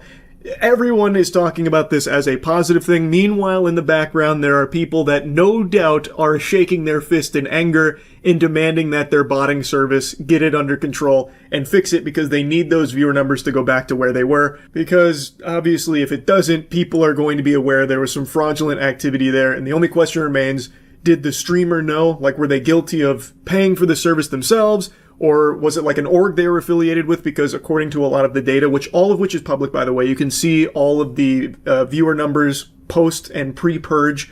All of this is public. So you can see a lot of streamers that are affiliated with an org, like OTK is the big one everyone's talked about. But not just OTK, there were other orgs coming under fire as well. Namely, FaZe was another one that people had a lot of question marks over their head with, because a lot of the streamers affiliated with FaZe also took huge drastic drops in their viewership during this purge. So the speculation is that these orgs are boosting the numbers of some of the streamers under their umbrella, because by having more successful streamers under their brand, it's good for the brand. Obviously, the motivation is to make more money, because you can make significantly more doubloons if the streamers that are under your blanket are more popular. So if you boost your streamers by thousands upon thousands of viewers that they don't legitimately have, you can still bring those numbers to brands that would be none the wiser in the partnership. And according to some other streamers, there's been actually quite a bit of talk from streamers about orgs even like softly admitting to doing this in certain cases. I don't know like all the particulars around that, but there has been like a lot of discussion that orgs do actually do this. Like, it's not just a full-blown conspiracy theory, but then the question becomes, well, do the streamers under these orgs know about that? Like, there's just a lot of questions now after all of this bot detection and all this bot purging. It's been a flood of questions, like Yahoo Answers just got revived. Did the streamers viewbot themselves? Was it a member of their community viewbotting the streamer? Did the streamer, are they a victim of like a stranger, a malicious bad actor trying to artificially boost their numbers to potentially ruin their reputation? Is there a super fan of the streamer that's trying to boost their favorite streamer to make them more popular because they just love them so much? Does the streamer know that the org they're affiliated with might be boosting their numbers? Just so many questions. And another big discussion that's come from all of this is about sponsors. Allegedly, some sponsors have been botting sponsored streams in order to make it seem more popular to the average viewer. So they'll artificially boost those numbers so it seems like there's more hype around the product, and they've also been accused of botting even beyond sponsored streams, because by being partnered with that streamer, it's better for their brand if that streamer is perceived as more popular. So they'll boost them even beyond the sponsored stream, just so that way they can use it as marketing material, like, hey look, we're partnered with this big guy. And meanwhile, a lot of the viewership is botted by the sponsor, allegedly. But I also want to mention that in only 2 days here, it seems that there are some botting services that have already found ways of circumventing these bans. There are some streamers that have miraculously bounced back after a 3-day plummet to not only where they were, but in some cases even higher, despite nothing changing in their content and doing nothing different. So it does look like in certain cases, some bots have found a way to evade this. So I'm hoping this isn't Twitch's only action here against bots, because as I mentioned, it's going to be an ongoing tug of war. And it is good for the entire platform to do your best to stop bot activity. Fake, phony, baloney numbers are bad for all of the streamers on the platform, except for, of course, the ones that are paying to win in the streaming space, which is another thing. There is a very real possibility, and something that has been talked about by some of the biggest streamers, that a strategy that used to be used and is probably still employed to a certain degree is some streamers would bot their streams for a while to try and grow an organic viewer base, and then they would completely stop paying for the botting service and just let the organic numbers start to take over as more people assimilate into the community. So, of course, this is never going to detect that strategy, but even still, Twitch needs to do everything it can to stop bots, because it is very bad for everyone on the platform to just let this rampant issue continue and spiral out of control. Now, I think I need to explain why I have this perspective and so many people have this perspective, because I've seen a lot of people downplaying this as like not a big deal, like this is a fucking nothing burger. Who cares about view counts? If you can pay for it, you should do it. It gives you the advantage in the space. You gotta stand out in the market, so if you can do anything to get an edge, you gotta fucking do it. And yeah, you're right, it's a saturated market, so obviously buying view bots is going to immediately help you stand out by floating to the top of a category, so that way some curious Georges will see you at the front there, and they'll click because you've got the most viewers, so obviously there's a lot of hubbub there and they want to see what all the fuss is about, so they'll check out your stream because you have artificially inflated the numbers, and then you have now occupied that viewer, which takes it from another streamer that is legitimately streaming to an audience and a real community of people there to watch them instead of just an army of clankers. In fact, the argument kind of mirrors something from many moons ago when Twitch was still pretty new. I'm going to take you back to the past to talk about some titties and ass. there was a huge trend on Twitch for a while with something called booby streamers, if anyone remembers that, where there was a trend on Twitch where streamers would try and wear the most revealing clothing that Twitch would possibly allow in the most sexual of positions and constantly putting cleavage as like the main hook to draw viewers in. And this drew a lot of outrage because people believed that by doing that, they were stealing viewers from their streams because they weren't showing cleavage and everything. It was a huge debate that raged on for years, actually, and people were always split on whether or not that was the case. Was this streamer with cleavage stealing a viewer from this guy over here who was building a brazen bull in Minecraft? Well, the jury was always out. But in this case, there is clear data, clear-cut, irrefutable evidence that viewbotting your streams and fucking leapfrogging your way ahead of everyone that is legitimately streaming with less viewers than you does actually steal the viewers from them. You are directly competing in the exact same content, but you have now floated more visibly to the top through artificially inflating your numbers, fundamentally paying to win, and cheating the system. That 100% does take viewers away from the actual streamers on Twitch.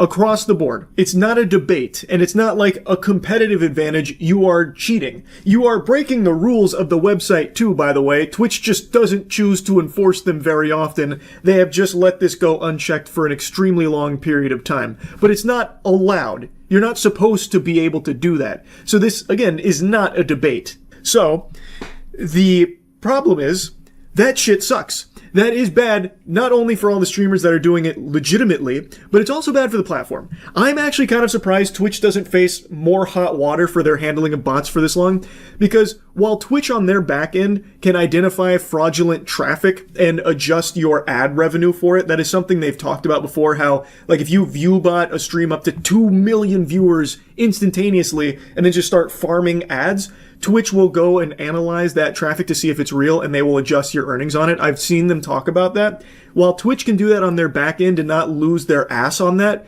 you know who can't? Brands that work with streamers. The way a brand partnership works when it comes to streamers is they base your pay on your metrics. And the metrics that you provide, well, that's not going to account for bots. They can only go off the information that is accessible.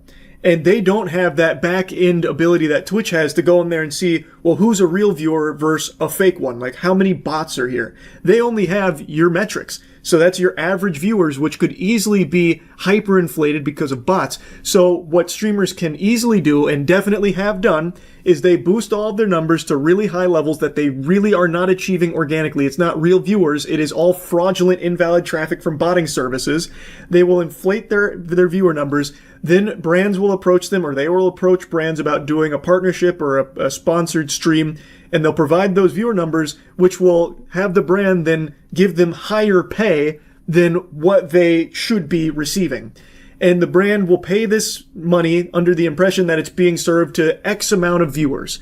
And those viewers, they're assuming, are real, legitimate human beings with a pulse, but in reality, a lot of times, it's being served to bots. Aren't even there, aren't consuming it at all. So they're paying a lot of money to be put in front of bots without their knowledge. In some cases, of course, that's not every case. As I mentioned earlier, there are some brands that have been accused of botting the sponsored stream itself in order to float more visibly to, like, Twitch in whatever category they're in. So there are definitely some brands that are more than fine with using botting services to make it seem like it's more hype and there's more interest in this sponsored stream. Like, wow, there's 20,000 viewers here to watch, the poop that took a pee 2.0 just dropped. Look at all these people in here that are watching this sponsored stream. Meanwhile, it's the agency itself that is paying to boost those numbers. So both of these things happen where a brand will be none the wiser that what they are paying for is not getting served to real human beings that they expect it to. It's getting served to bots.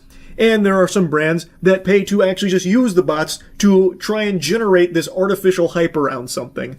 The way that bots function in the Twitch ecosystem is fucking crazy. I really am kind of surprised Twitch hasn't faced more problems from these companies for it. Like companies that might feel defrauded. Like they paid hand over fist to these streamers based on these viewer numbers only to learn, well, they're all being botted because Twitch does not care about botting. They kind of gave the soft green light that they're not going to crack down on it and don't really give a fuck. I imagine some brands would be really pissed to learn that. And I'm surprised they haven't, like, called out Twitch or tried to handle this litigiously or something about it. I don't know. I just found that to be a little interesting because it is very clear botting is a huge issue on Twitch. When they finally took their first real step in fighting against this menace, their overall platform viewership dropped 24%. And that's just the first snowball in an avalanche of bots, I imagine. That is the first wave. Can you imagine if Twitch actually deleted every bot from the platform? I wonder how high that percentage drop would have gone. You know what I mean? Now, in reality, I don't think that's ever going to happen. It's a very tall order to fight and delete every bot when these services are constantly going to be doing everything and spending tons and tons of money of their own to evade bot detection because they have so many clients that use them. There will probably always be bots on Twitch. Not only on Twitch, it's obviously on YouTube and every other streaming platform as well. I understand that. And also, I feel as though Twitch might be apprehensive about this anyway. Like, if Twitch had a magic button that they could press it, and it would guarantee every bot and all invalid traffic would be banned on Twitch from this point forward and could never return. It'd basically be like in K-pop Demon Hunters when they fully seal away all the demons, they can't return. If Twitch could do that right now, I think they would be very apprehensive about it because we just saw them take one step in fighting bots and they lost 24% of their viewer base over the last few days that it's been there. Like, that's a huge drop. And if they did it even harder, that number would only climb. And I imagine they would be worried about all of their brand partners starting to jump ship like, oh no, Twitch is dying. Look at this graph. You see how there's no more views? It's all dried up. Time to pull our ad spend from Twitch. I think they would be worried about the future of Twitch if they did that because their viewer count numbers would be so much lower, significantly lower, that they'd probably be getting hit financially pretty hard from all of these sponsors that are paying money to be put there. And brands don't really care about, like, the nuance of what the numbers say. They only care about what the numbers indicate. So most of the brands, I imagine, would see this. And in fact, some of them are probably already worried with the 24% drop. But if it got even higher, some brands would probably see this and they wouldn't take into account like it's all bot activity. They would see this and be like, nope, this is dangerous. This is not worth the ad spend. We're pulling out. And even if they did bother to take a little bit of time looking into it, they might feel slighted by Twitch for letting this bot problem persist for so long, and they were spending so much money for what ultimately amounted to a lot of invalid traffic. So I think Twitch would be really skeptical about getting rid of every bot, even if they could. Which is why I was so surprised that they went this hard out of the gate against the bots and actually did make a dent in it. And I hope they continue to do this. I hope that they didn't, like, you know, pump the brakes like, oh, that was a lot. We took a big viewership hit there from all this bot stuff. Let's maybe, you know, pull our punches a little bit here. I hope they don't go down that path. Like, I do hope they continue to make this a priority and do legitimately try and get as many bots off of Twitch as they possibly can. Anyway, that's enough blabbering about it from me today. That's about it. So, yeah. There are only two certainties in life. Death and Charlie being wrong with one of his predictions. You have to ask yourself, it's another day. Does that mean Charles was wrong about something else today? The answer is usually yes. Does a bear shit in the woods? So, for a while, I've been very excited about Hollow Knight Silksong. I am a huge fan of Hollow Knight, but I have been a bit of a Scrooge when it comes to hopium in regards to Hollow Knight Silksong. I have said many times it probably won't be coming for quite a while because there just hasn't been a peep in so long except for like a couple of like tiny little tidbits, these little tiddlywinks that they drop occasionally over the years, but never anything substantial enough to convince me it would release.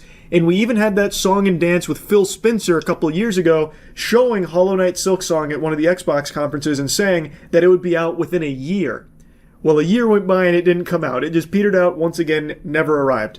This year, there was more hype and a lot of hoopla about Hollow Knight Silksong coming out in 2025, and I just didn't put a lot of stock in it. I just didn't believe in it. I'd been hurt before. We've already been through this song and dance when it comes to Silksong, so I kept saying, probably not, and don't get your hopes up.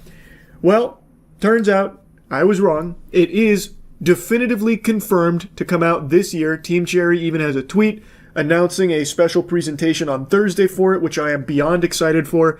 And today at Gamescom, Jeff Keighley confidently stated that it will be out this year and even showed an extended teaser. It is apparently even playable at Gamescom, so it is a real game that exists and will actually come out this year. For 6 years, Team Cherry has been crafting Hollow Knight Silksong. It is highly anticipated and Steam's most wish-listed game. Well, tonight, I can finally definitively tell you that Silksong is 100% actually launching this year.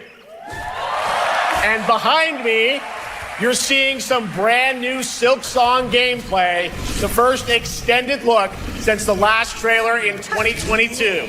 And starting tomorrow, you guys here at Gamescom can play a demo at the Nintendo and Xbox booths. There you go, Silksong is real. Now, when it comes to my gaming predictions, I'm usually really happy to be proven wrong about them because it typically means a game I'm looking forward to is coming out. Which is, yeehaw, big whoopee moment for me. So I'm happy that I was wrong about Silksong not releasing this year. Though, admittedly, it's not in my hands yet. Shit's not here yet. So, who knows? It could go tits up all of a sudden at the finish line.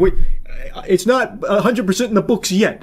I guess we'll see. But barring a catastrophic, unforeseen circumstance, the game will release this year, which is extraordinary. Now, I don't want to just yap solely about Hollow Knight Silksong, albeit I definitely could, because I really am pumped for it. I'm going to need to replay Hollow Knight again soon here for the gaming channel. I want to blabber about a couple of other topics I've been getting asked about a lot recently. But before diving into that spaghetti and meatballs, I would like to also talk about something that I've been getting asked about a lot over the last few hours.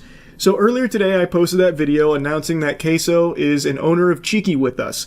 It's our soap company. We're extremely excited to have Queso on board, and a lot of people learned about Cheeky for the first time. So some people that were really interested in trying Cheeky went to order it only to notice that international shipping is astronomical pricing. And I want to just talk about that briefly here. We do not set the international shipping rate. All of our soap is made here in America. We make it in Montana. We also make some of it here ourselves in Tampa when we're testing it. But it is manufactured in America, in Montana, thus it ships from here. So we are subject to really expensive international shipping rates for this product. That is out of our hands, and initially, when we launched, and for the first few months, we didn't even have international shipping turned on because it is so expensive. You literally pay more for the shipping of our soap than you do the actual product. But we turned it on by popular demand for people saying they don't care, they just really want to try the soap, doesn't matter the shipping cost. So we turned it on as an option for them. But we recognize how crazy the price is. That is not us. We are not trying to hose you down with international shipping rates for our benefit.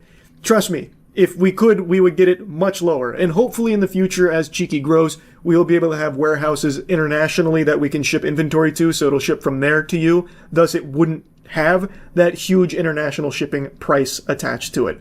But I wanted to mention that because I know a lot of people were really shocked by that and a little confused on why that's the case. Trust us, we know it's frustrating for us as well, and we'd love to get that down in the future, but at our current size, it's just not feasible for us to open up warehouses overseas, but hopefully in the future. So now, the next thing I wanted to talk about is a movie review I didn't do.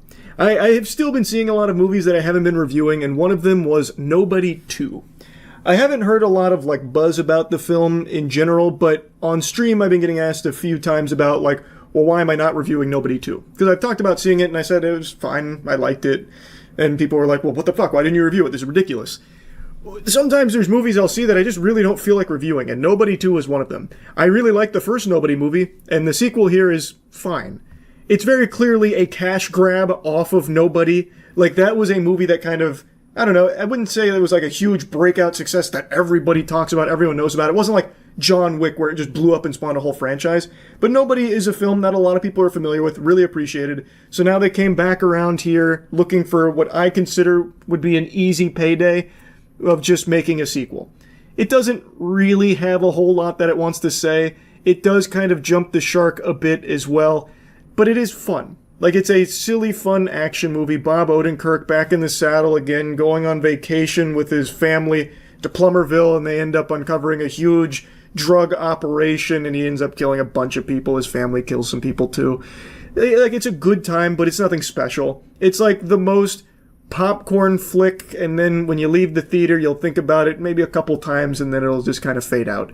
It's not as good as the first one. It doesn't really even try to be. It's content just being like a fun ride for like an hour and a half. I just don't have a whole lot to say about it. That's it. Like, that's the only reason I didn't review it. But like, if you just want to see an action movie, you probably won't be disappointed. Moving on to the next thing, Resident Evil. So I've been doing a Resident Evil marathon for like a month and a half now, playing all 30 Resident Evil games.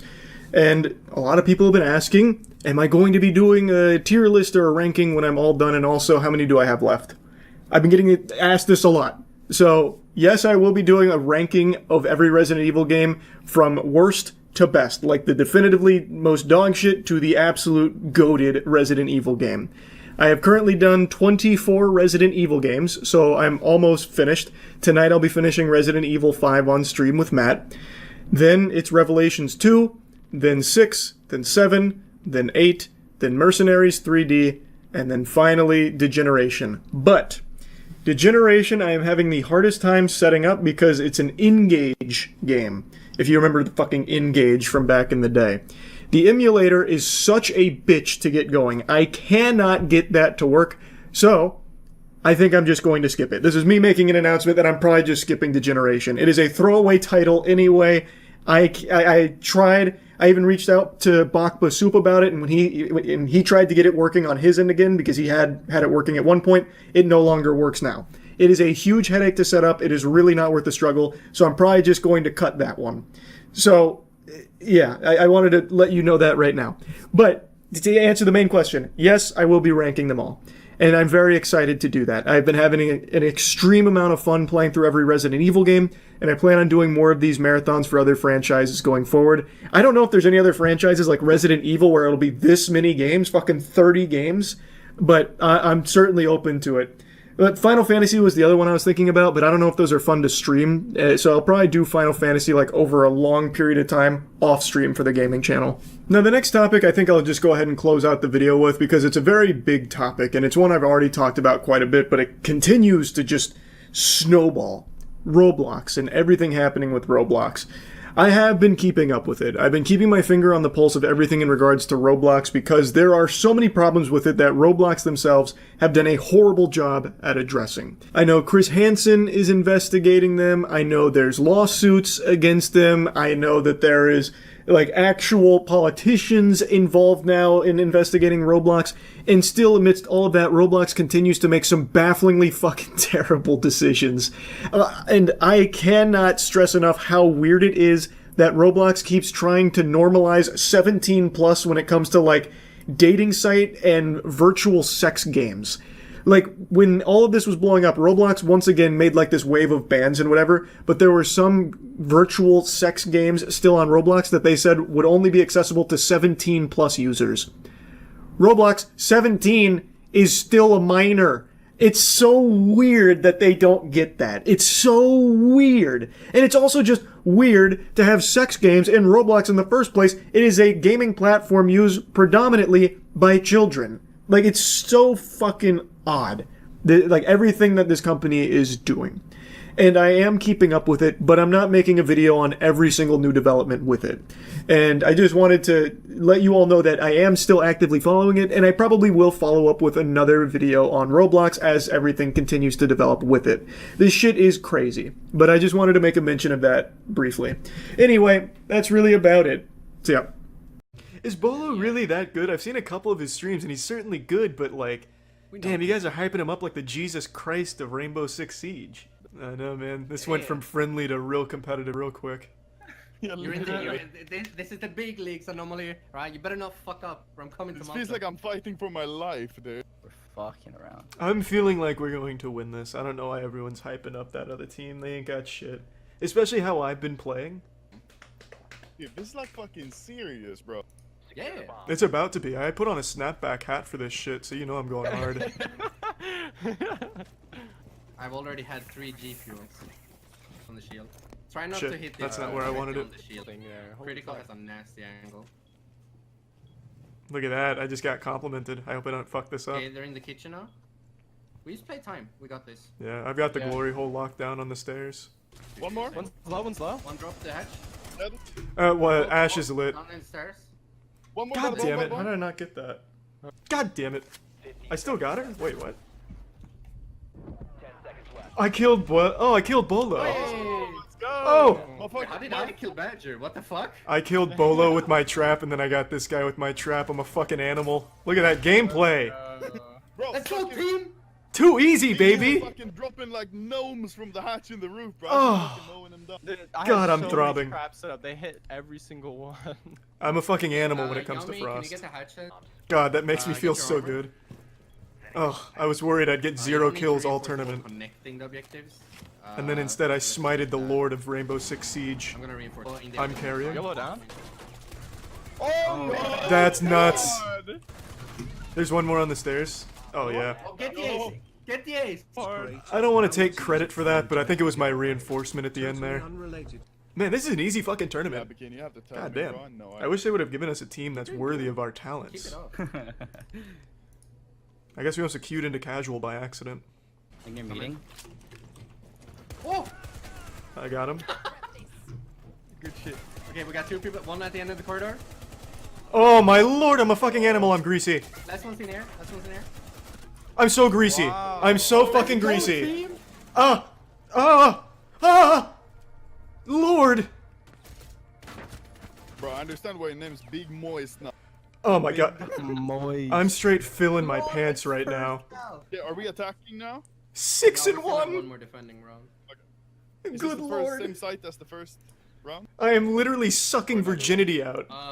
Like a Uh, succubus. Yeah, we got the same. Oh. I got a 2-man.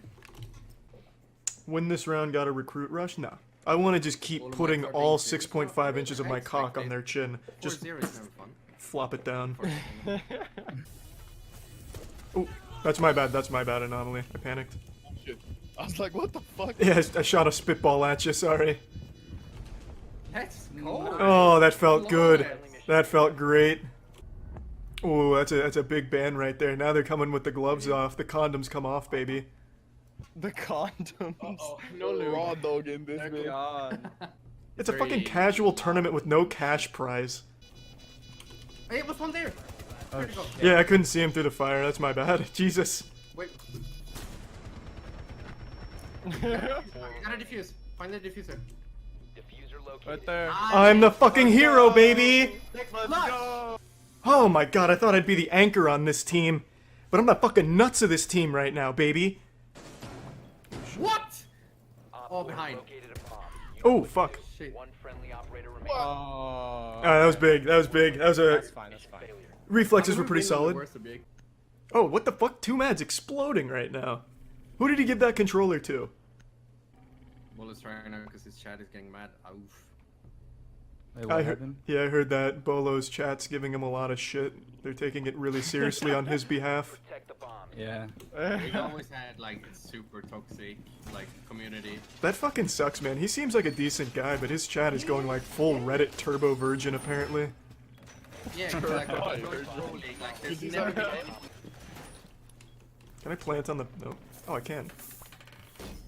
If someone falls for that, they deserve to be kicked out of the tournament, just saying. Nice. Beautiful. I think I'm gonna just pre-fire every corner. Just because I don't know these maps well enough and these guys know the best angles, I'm just not gonna take the chance of reflex battling them. Honestly, you guys can probably go in on I B got and him. open the big door. Oh, baby! GG. Good shit. Wait, we Let's won go. like Yeah, I think we move on, right? It's best of 3 maps. Hey, you won. How the fuck did it take them 3.5 hours to finish the last one? yeah, what the fuck, dude? That's. What kind of fucking wet noodle fights are happening for 3 goddamn hours? Yeah, it's kind of easy to be honest. Yeah, that's kind of what I was thinking. Bolo just got cancelled because of us, though. His chat's gonna go nuts. He fucking used insta quits. What the fuck? Man, that was supposed to be a friendly match, but his chat just ate him alive. And he wanted to meme and have a good time. He so only they- tried one round and he shit on us though. I know. Yeah. Yeah, that's just so fucked up, Yeah, man. He his just chat wanted to is have really fun. toxic. Bolo punished his chat with 10 ads for being dicks. Perfect. I don't know why they have to be so fucking mean, man. It's In the next game, we should this tournament doesn't even have a grand prize or a prize at gonna all. be playing. It's gonna be harder because Anthony's not gonna meme. He's gonna sweat his balls off.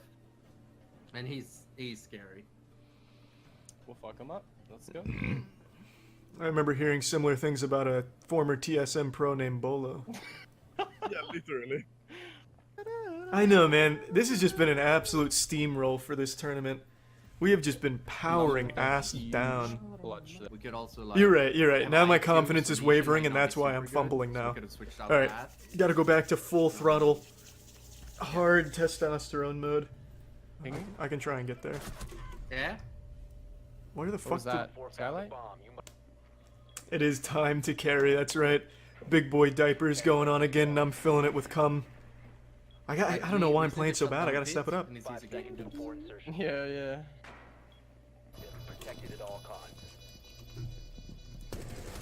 I got him. Yo.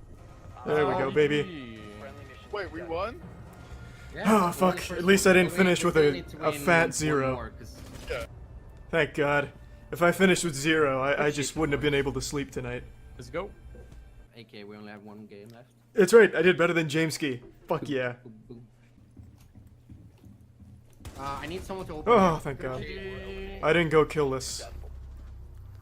Woo! Finally. Let's go, guys. I think. See, if that's my how I kills play the first best. Couple rounds would have counted. I would have dropped double digits. I really just need to stay roaming instead of plant like a little pussy boy.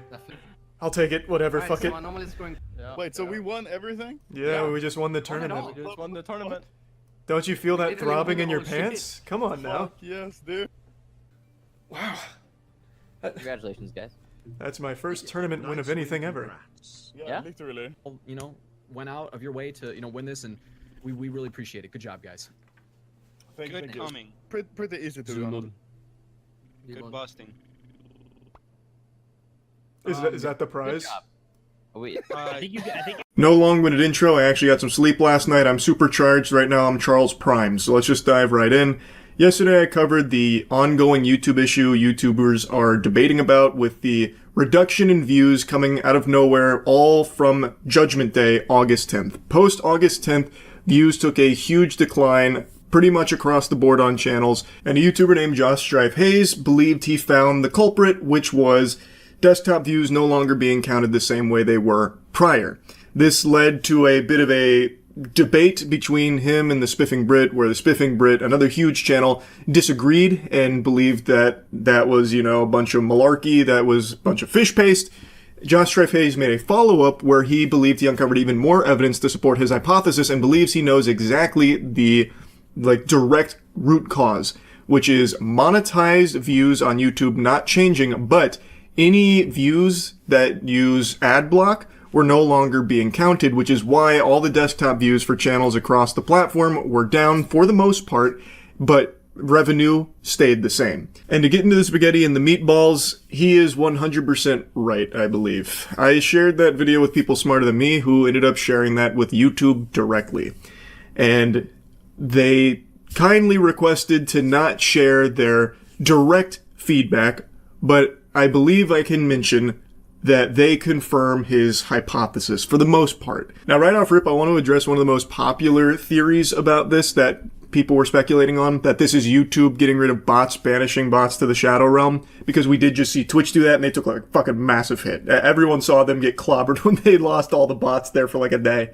So people thought maybe the same thing just happened on YouTube. It does not appear to be the case. It doesn't seem to be YouTube getting rid of bots that has caused this reduction. It does seem that Josh's hypothesis being ad block is the correct one. That is the winning racehorse here in this theory that explains why so many channels have seen a huge drop in views, specifically from desktop. These channels, despite seeing low computer views from August 10th onwards, had not seen a drop in revenue. And I think that was the key, because that means it's likely to do with unmonetized views or ad block.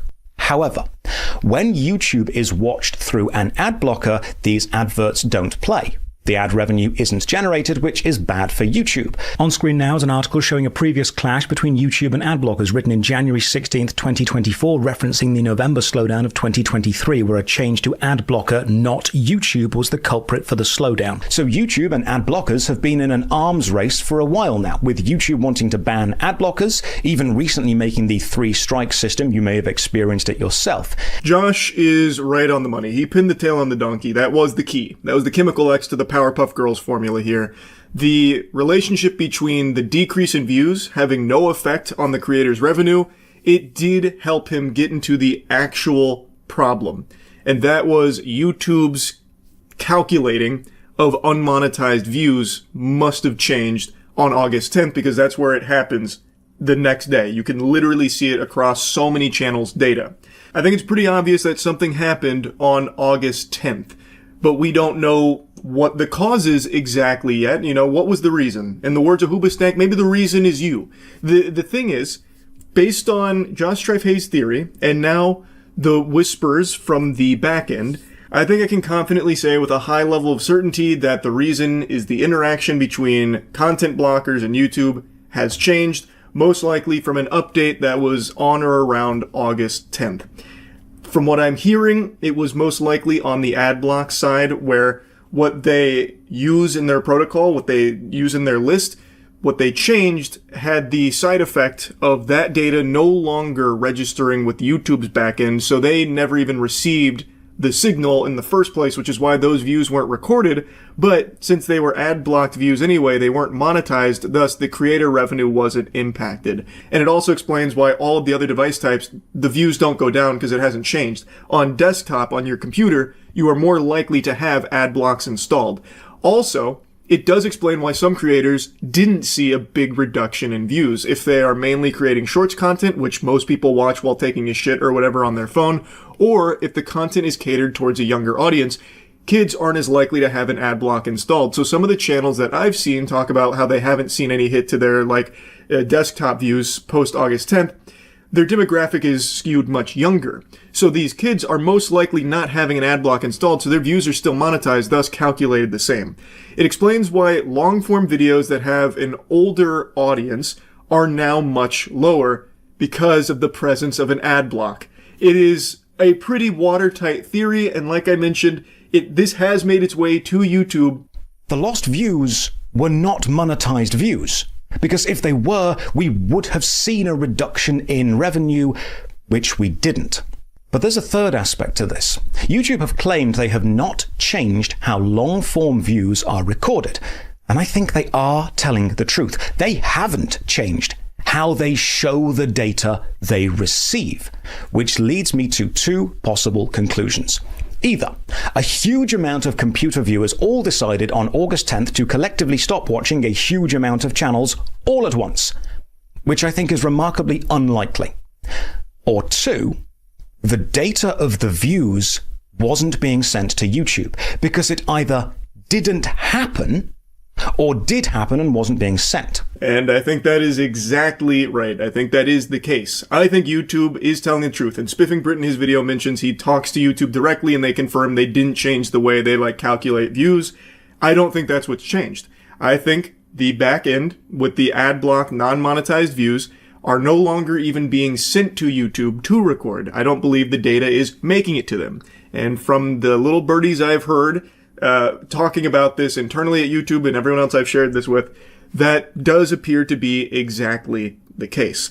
Now, I don't know if they're going to make an official statement about this. Fingers crossed they do, because clearly this is now a conversation that has reached the eyes and ears of those at YouTube. I think it would be very good if they did. I don't know if they will or not, but I feel like they should.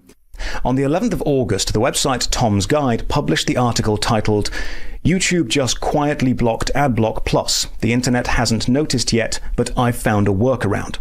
I believe the data I have presented and the slew of channels affected highly likely points to August 10th or 11th, depending on your time zone, being days that the website YouTube and views from desktop or laptop PCs using ad blockers began to interact in an abnormal way, potentially caused by a change to either side, likely the adblock side, and this change caused YouTube to become unusable for viewers using adblock. This prevented videos gaining the expected computer views, but lost views were not monetized anyway, which is why the creators who saw lower view counts from PC did not see a reduction in revenue. I believe what we actually found was a small bit of digital data fallout from the software arms race between YouTube and ad blockers. This really is an impressive investigation from Josh Strife Hayes here. So he found data to confirm that post August 10th, the next day, there was apparently site-wide outages for people with ad blocks, reporting that they couldn't even use the site that day. So he extrapolates based on this that perhaps the culprit was the ad block made the site unusable, so maybe the viewers couldn't even view the content, which is why there was such a drastic drop in views. However, I believe it's a bit deeper than that. I believe that whatever ad block change happened on or around the 10th or 11th, that made it so that way those views were no longer even being sent to YouTube to record on the back end. I don't think it was just like, it's down for a day or two, that's why the views are low. Because if that was the case, it would have trended back up, but it hasn't, or at least not in like a way you would expect. It doesn't like go back to the previous patterns falling in line with the normal correlation. There is actually even a public post from YouTube where they do have like a brief mention of ad block and inaccuracies of reported view counts. So on this section here about like what could cause some creators to report a drop in views, outside of like the obvious ones they point out, like maybe you just blow ass, like maybe you're just like a turbo dweeb and shit like that, they do have this one here with the ad blocks about how it can impact the accuracy of the view count tools. Channels whose audience include a higher portion of users utilizing such tools may see more fluctuations in traffic related to updates to these tools, which I think is exactly what happened here. This has been a long, ongoing battle between YouTube and ad blockers. They've tried all kinds of tactics like shaming viewers like, we see you're using an ad block. Do you want to go to hell? That kind of thing. And this appears to be just the latest development in this. This is like the fucking Krogan versus Solarian war here. YouTube trying to sterilize us with ads, but we're desperately pushing back to try and have the platform not be ruined by it. And now I think that what we're seeing here with this huge view drop post August 10th from desktop views is the result of ad blocks updating, and whatever update they changed on their back end caused YouTube to not record any views that were experienced from users using those tools. I don't think YouTube changed anything on their back end. I think the spiffing Brit is telling the truth when he says that YouTube told him that they didn't change anything. I think that is honest. I don't think they did. I think it is on the ad blockers end, which is something Josh Strife Hayes also mentions. It appears to be that whatever they updated has now had the unfortunate side effect of no longer having those views calculated for the channels that they watch, because YouTube is not even being sent that data in the first place. It doesn't even get that signal. But anyway, that's kind of the explanation for everything as I understand it, and from everything that has apparently been talked about from the internals of YouTube as well. Really incredible work from Josh Strife Hayes to get to the bottom of this. I'm hoping the YouTube will make an official statement in regards to this, because now it's become such a big conversation piece that it is even leading to like drama on the platform to a certain extent, which, you know, it's just, it could easily be stopped if YouTube would just be, you know, not as tight-lipped about shit that they do have knowledge on in regards to these kind of topics. But anyway, I guess we'll see if they do. That's really about it. So yeah. I'll just go with something easy. I don't want to work too hard for it. Will be the Goatsy lineage. For those that don't know what Goatsy is, you're probably too young to be here anyway. Riveting. I like that. That's cute. How very humble. You can play it in a total shit mode or the best mode ever made. At least in our opinion. Ooh. It's like horror movies that say it's all based on a true story when they just read like a single Reddit post, like a scary copy pasta. I've seen enough primitive technology to know how to build a home out of nothing but dirt and cum. The Goatsy clan will survive. The fish is coming back to life. The Goatsy lineage will put a necromancy spell on it. I feel like this needs David Attenborough. Oh god. I'm having sleep paralysis or PTSD or something. Oh, I just got jacked out of the Animus? Where am I? Oh, I'm growing a neuron! Jesus! I'm learning how to make an automobile. I've got you.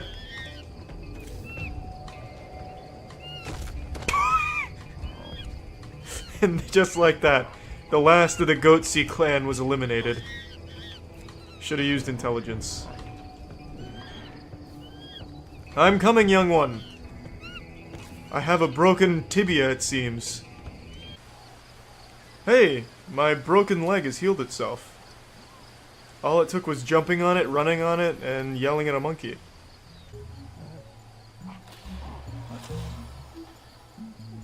What do you mean, new food discovered? You're telling me this monkey got to this level of maturity without ever having a sip of water?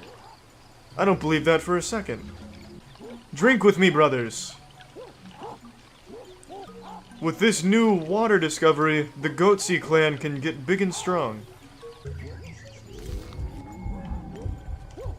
Oh fuck, I poisoned myself. The gluttony got the best of me. Quick, wash it down. I wonder if you can accidentally overdose on this. Water poisoning. I know you can in real life, but how accurate is the game? Nah, I really do look like a mime performing for quarters. That's how Goatsy will make our living. We're not gonna make it past winter at this rate. Let alone evolving to a spacefaring civilization. The only way we survive is up this waterfall. Porn at the top. That would jumpstart the evolution significantly.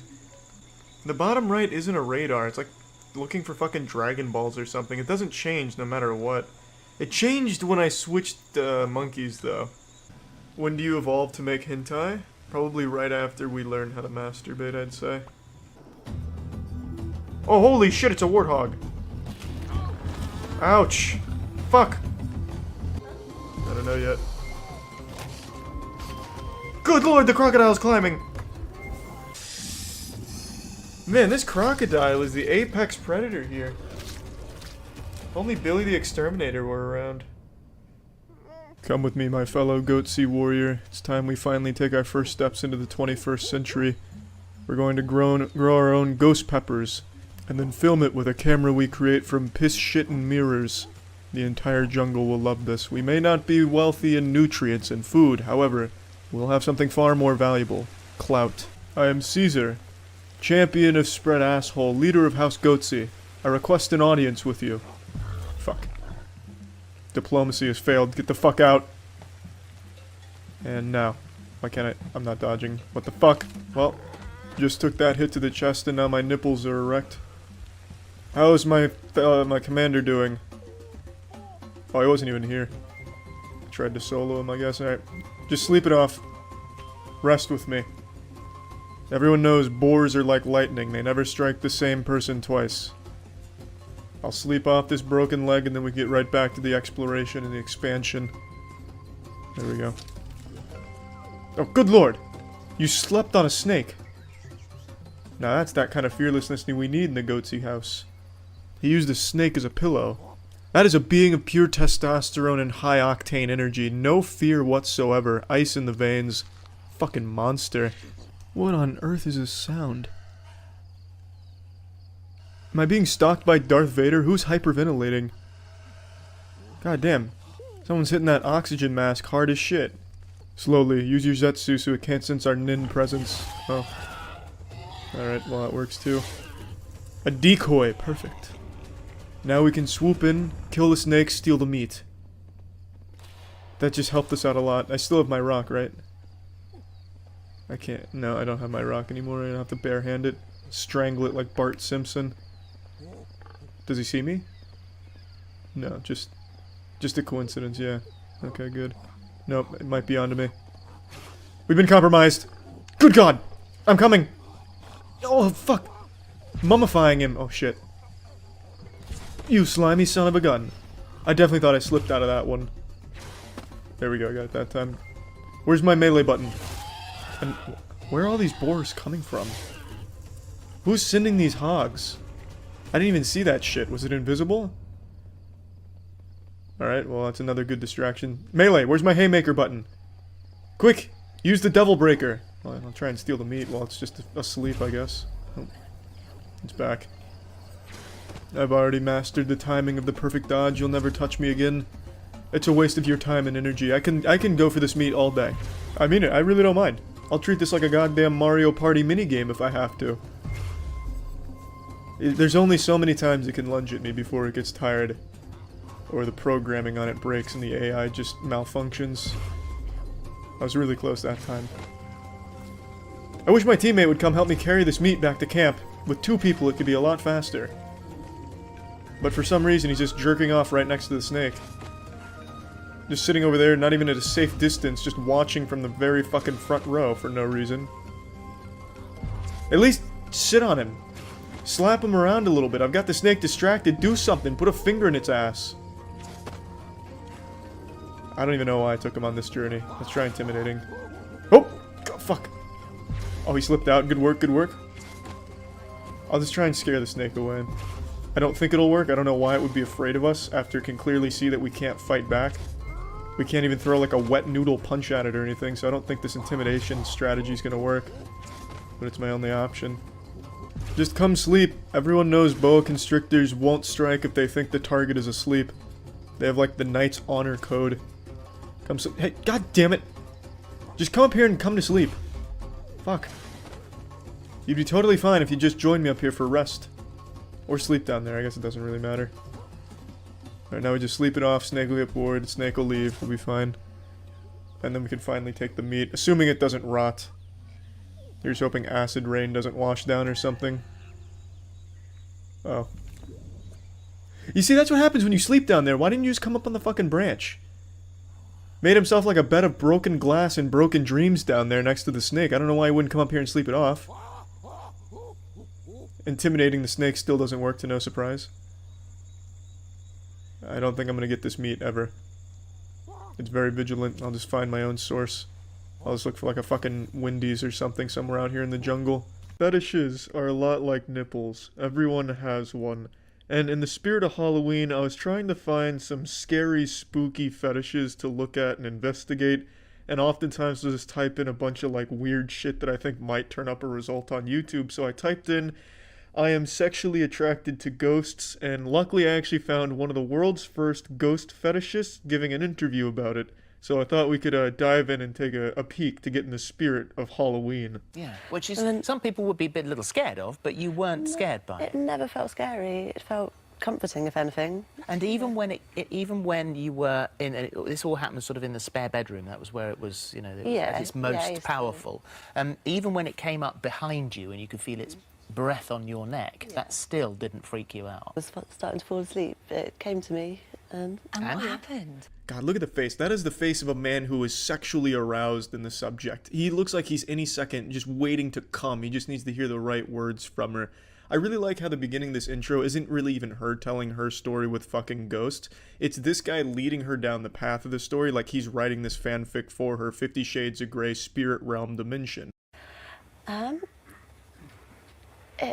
just don't know what I can say on TV. You just wait. You had sex? Yeah, I had sex with the ghost. With a ghost? Yeah. I had to take the mask off. That shit was designed for like a 9-year-old's head dimension, so it was basically suffocating me. I felt like I was being assassinated by Agent 47, the hitman, and it's probably full of lice. But anyway, I spliced this around a little bit because the intro is a bit long-winded. In a nutshell, she had a fiance, he worked a lot, she got bored, so she'd go into the spare bedroom and she felt the presence of spirits, and eventually let them fuck her.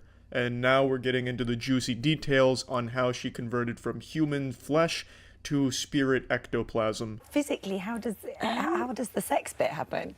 You can still feel it. Like it was kind of, it's difficult to explain. Like a weight? Kind of a weight, but at the same time weightless. And like a physical, there's the breath and stroking. And the energy as well. I think the energy was a lot to do with it. Do you feel a connection? I've got to wonder, though, how she chooses her sexual ghost partners. Like, how does she know she's not getting fucked by Adolf Hitler and forming this connection with his ghost? How does she process who's entering her vagina spiritually? It's just a very odd dynamic, but the ghosts must be fucking thrilled. It's gotta be boring as shit being a ghost, only being able to move chairs and knock over vases at 3 a.m. To be able to go and just fully penetrate this woman who's more than willing and consenting to it, that's gotta be such a treat to Danny Phantom's universe over there on the other side of the spirit world, the ghost zone. And does a sexual experience with a ghost end in orgasm? For me, yeah. Gosh, so wow. And fan for the ghost? I just hope so.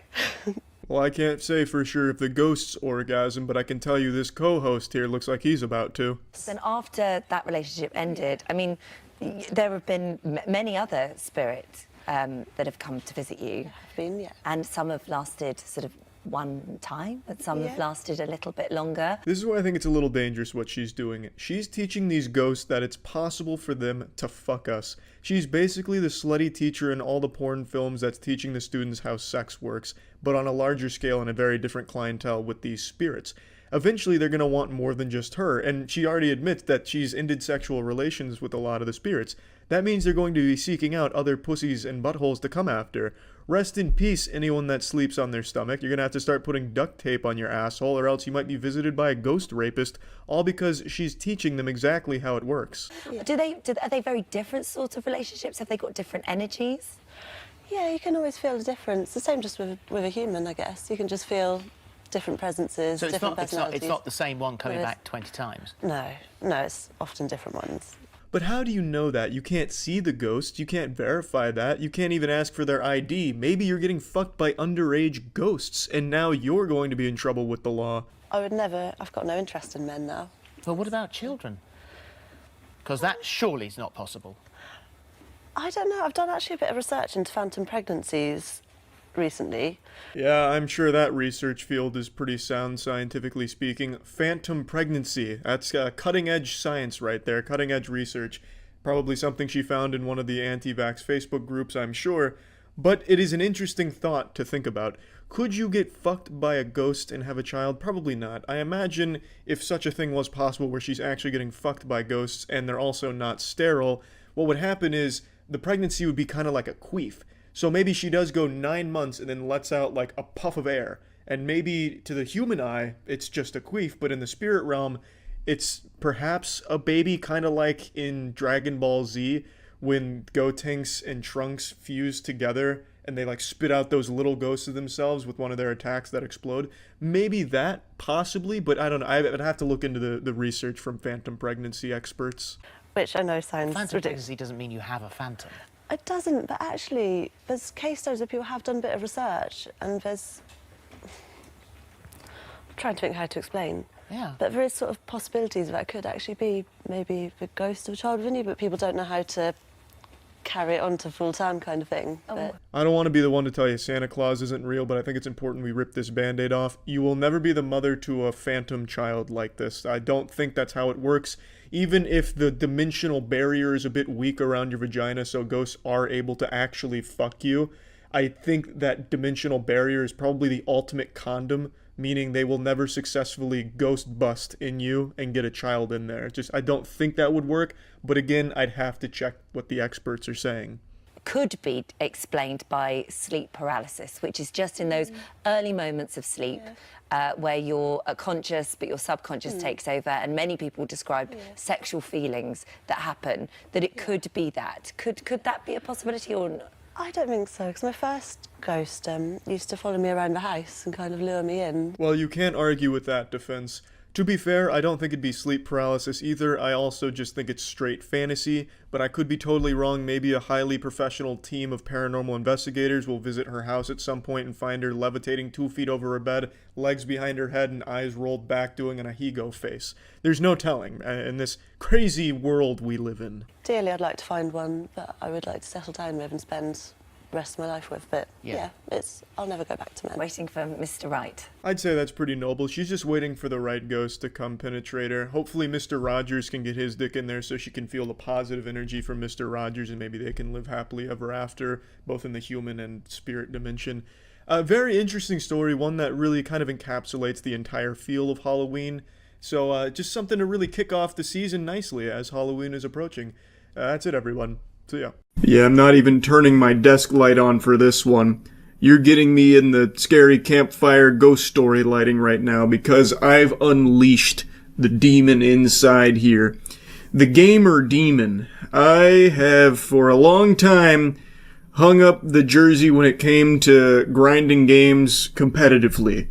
It's just not good for me. I get too into it and I'm too good at it. I mean, that's obviously me just joking around, but I get like very obsessive with like competing in a game.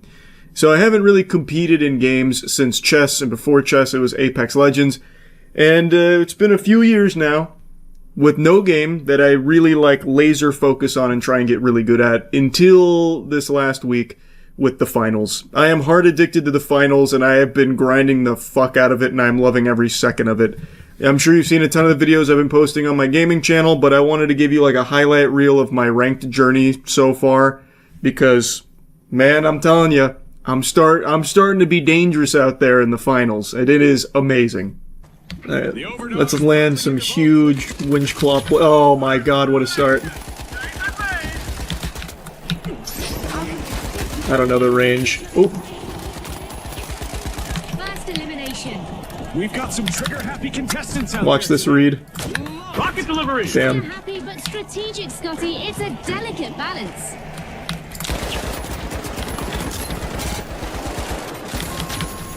Squad wipe. Missed a lot of shots there. Didn't matter. Boy.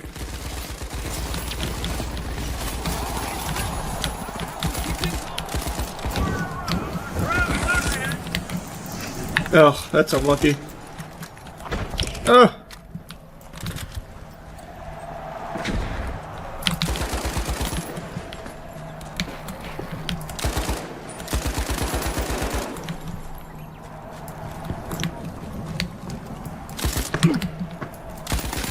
There we go. I hunted that man down. I gave him no respite. That wasn't a squad wipe, so there's still one more. There he is. Oh my god! I melted him. I've wiped that team twice. Oh, that's sad, poor guys. I know they're pissed. Whoa! Where are they at? I bet they're afraid to challenge this mountain now. Put the fear of God in them.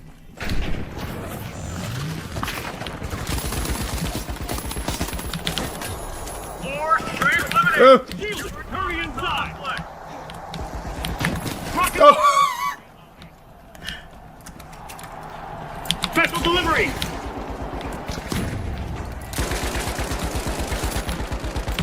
He's not gonna challenge that again.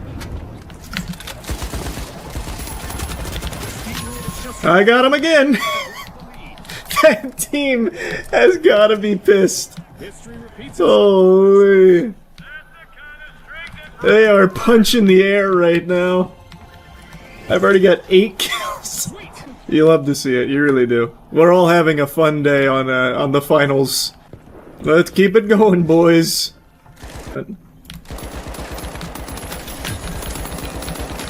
Okay. Wow.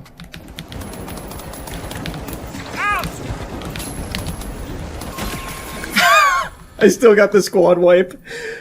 Holy shit. Oh my god, that was fucking dirty what I just did to them. Brother, they are all dead. You can just come res me.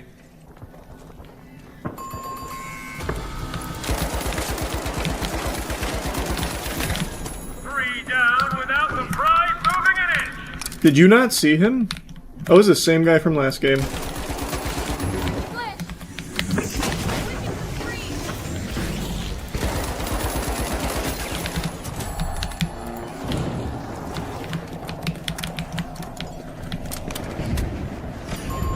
There we go. That's another wipe. I'm leading the charge. I've already got 10 kills. It is crazy how hard I am clapping their cheeks right now. This is a thing of beauty.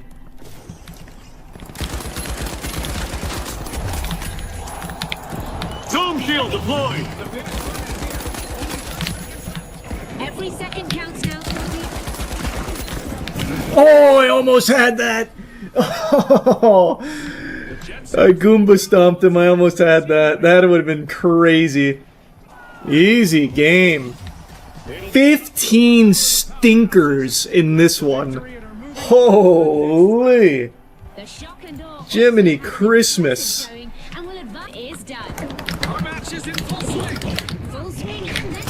Sending a rocket.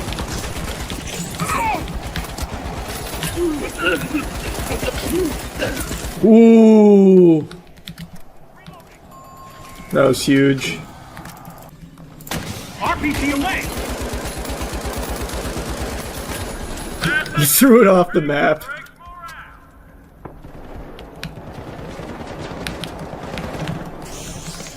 Where are they? Oh.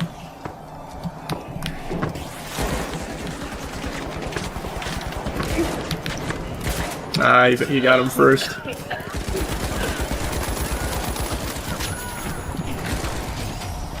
Nice and easy. Still ended up top fragging on the squad. Oh shit.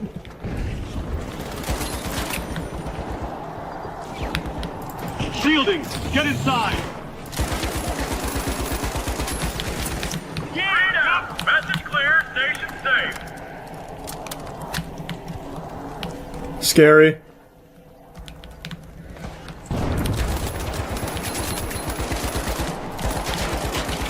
He's one. That's GG.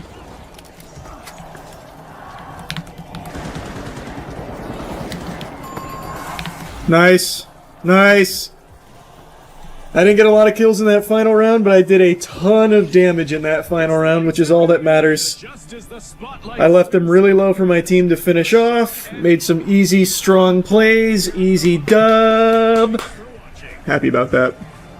I'm just gonna bring this down. RPG fired. That did not drop it. That's a shame. Oh, the grenade got him, though.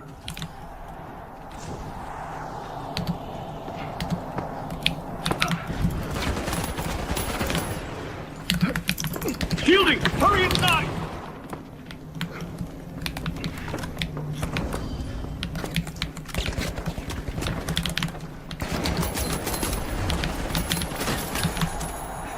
They just filed 4 resignations. Sending a frag.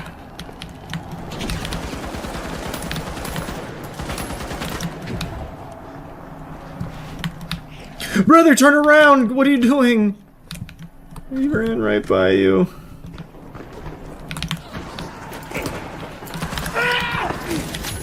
Holy shit, did I just kill both of them with that? I did. Oh, and then I choked that. Exceptional action from the team.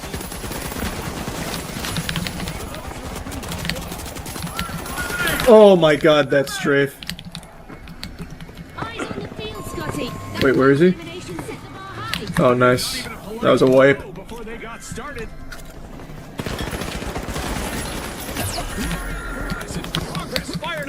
Rocket delivery. Frag grenade sent.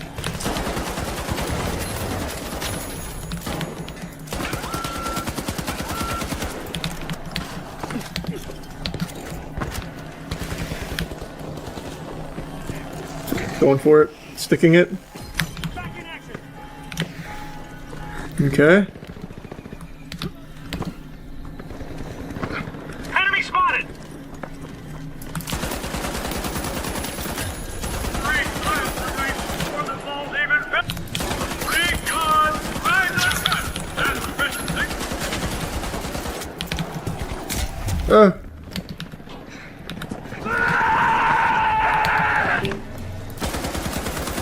He's low. Nice, we got the cash out though. Us getting wiped there though is actually almost a problem. I didn't realize how much money you lose on that. That was close. Holy shit, that was close. I had no idea it was that much money you lose. Let's take it. Let's make like my nuts and hold 'em. I got him.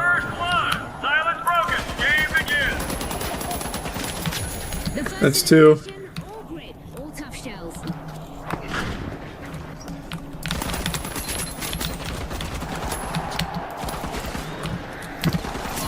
There we go. Squad wipe. Let's get it. Yes, sir. Yes, sir. Final round in Skeletal Sniper with a squad wipe. Is there anything that fits together more beautifully and more frequently? Maybe peanut butter and jelly, but other than that, probably not much else. God, that was clean. Oh! No, no, no, no, no! No, no, no, no, no. They'll need to hide in their shells for a bit. Oh, we got it. Holy fuck, that was a nail biter. Holy shit, that was a nail biter. This is a great Close call. tough shells are sticking together. Oh, I would have been sad.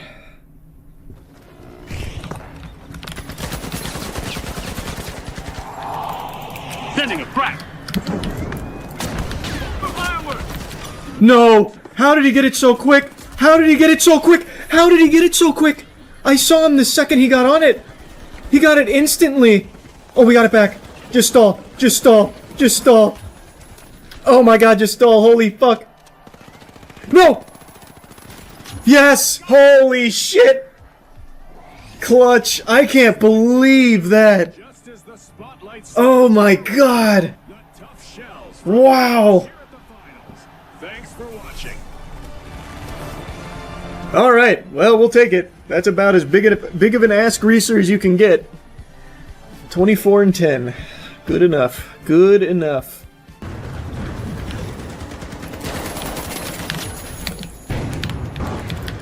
Special delivery.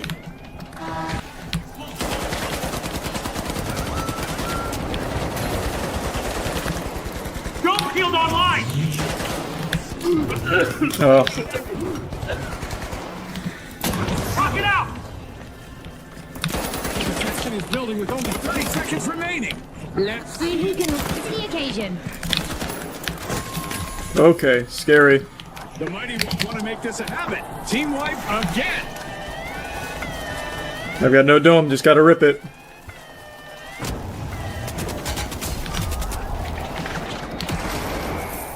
Just stall, just stall. Nice. Holy shit. Come on, baby. Flying finish to the round from Yep. Yep. Yep. Yep. Dragging us kicking and screaming into the qualification. Yep. Oh yeah. Oh yeah. We only got 2 people on this squad. We lost King Hero. Can he just be replaced? Can somebody else just take his place now, please? This is so fucking silly, man. This actually would have just been a freebie. Like, he didn't even have to be good. He just needed to have a pulse. Like, he just needed to stay in the game.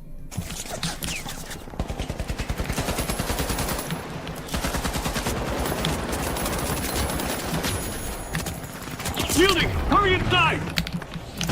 RPG en route. Frag grenade set. That was so clean. That was so clean. That was pink, bro. Take it, take it. Look at hit.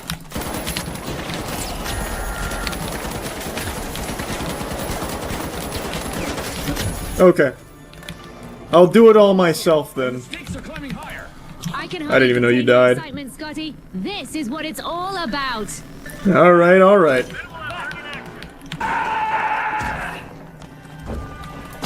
Rocking away.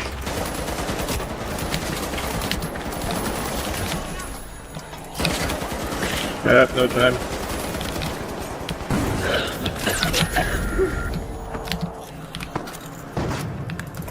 Cover's here. Showing the others how it's done. It's the big splash. Tossing a frag. I know it's Claim a cash out.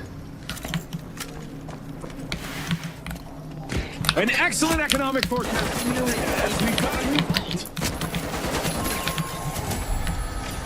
I'm just shitting on him, though.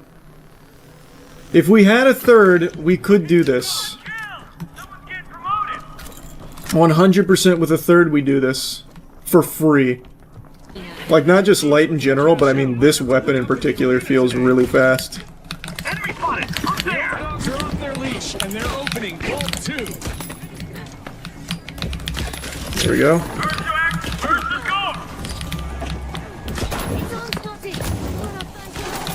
Okay, this feels pretty good. Get ready for some enemy over there. Yep, that felt really fucking good. Team wipe. It's crazy how consistent I am at team wipes. Holy fuck. This is a brand new weapon for me and I still wipe their whole ass. The Kingfish just helped themselves. Frag grenade out! But will there be poison on route? Looking good? Using a flashbang.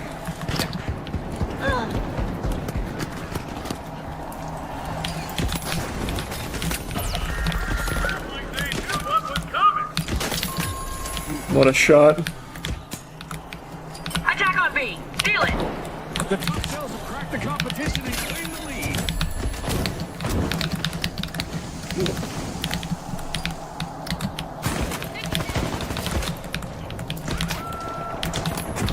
He's low. Brother, just turn and hit him once.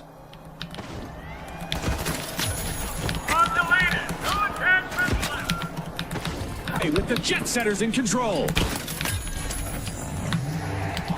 Okay.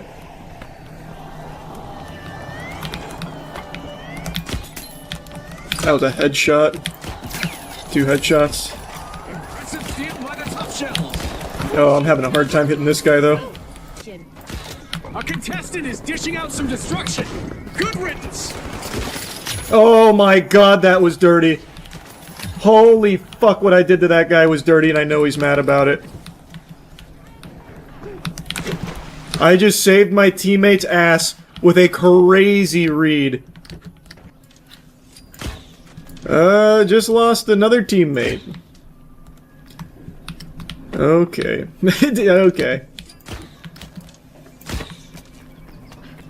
Man, finals at 2 a.m. is rough.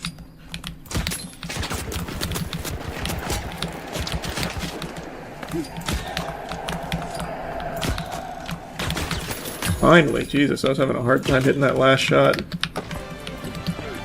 Wait, we're already down to the final minute. This match is not stop. No, leave my teammate alone. Can't you tell he's a pacifist? Oh. Unlucky. Full marks. Well, there we go. There we go.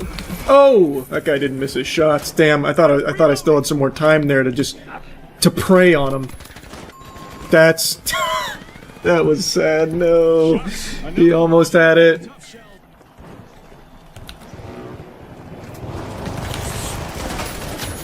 I gotcha. I think we're cooked though. Regardless. There's the other guy. Frag out. Alright. I wiped them. I don't see us winning this, but I'm definitely down to try.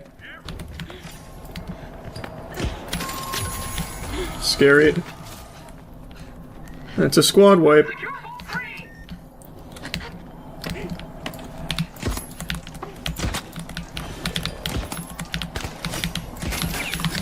Vault 3 is being opened by the ultra rare.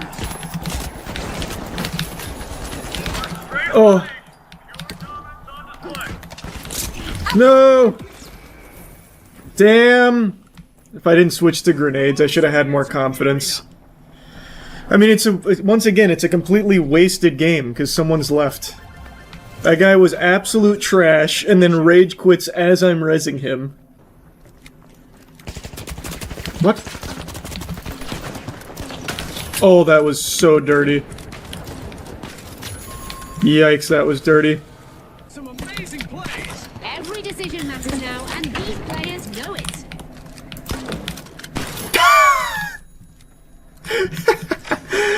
He's pissed. A second. All in one go, and still not even breathing hard.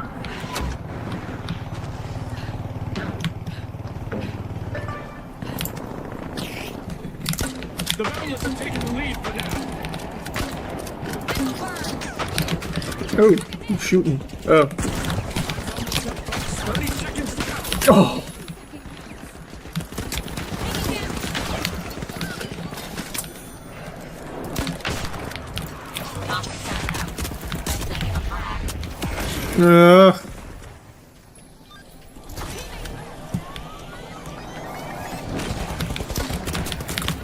Oh fuck, there's a different team. Oh, I just killed my wood. Oh, my Q didn't come out. Fuck, no! No, I tried to demat that while I was sliding, but my dematerializer didn't come out. No! Come on. I really need a win. I need a win. It's been too long. So many people leaving games. Just give me the win. Okay, folks, it's the big show. Removing obstacle.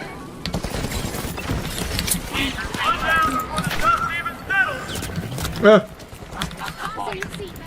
First elimination. This might get crazier than I expected. A little crazier. Good wipe. Good wipe. Did we get the vault? I forgot it. Think. Uh-oh. Creating a passage.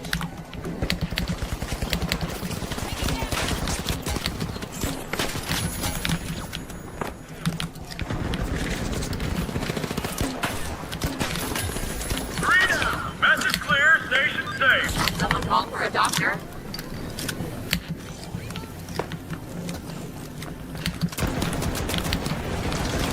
Got him.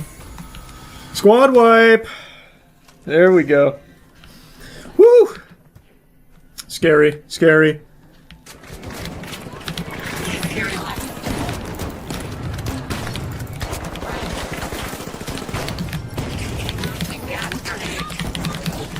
Contestant is really cutting through the competition. All in one go, and still not even breathing hard.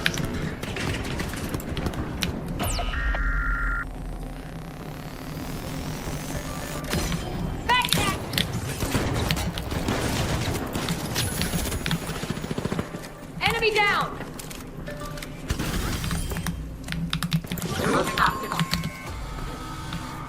Nice. Nice. Good shit. Feels like we spawned so far away. Just demat it down and we're gonna fight here. Moving obstacle.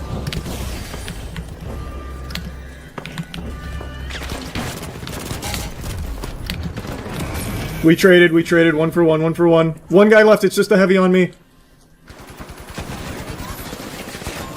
Nice. That's GG. The Retros have been stopped in their tracks. Let's go.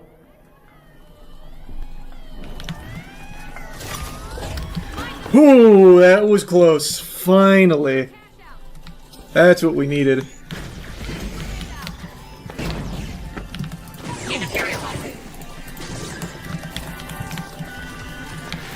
Time to disappear.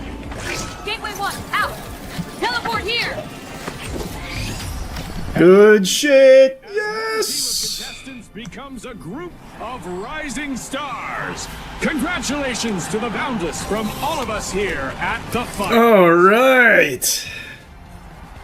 I got real nervous when we lost that fight going in there. 20 and 13. Not great, but it was good enough.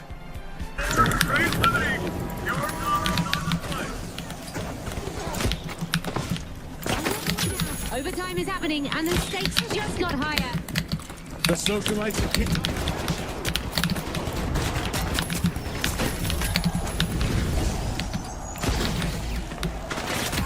Oh, I didn't know where he was.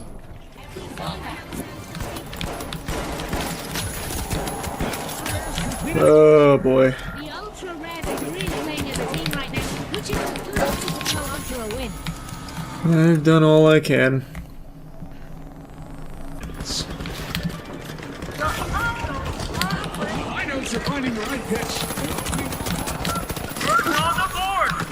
That looked pretty good.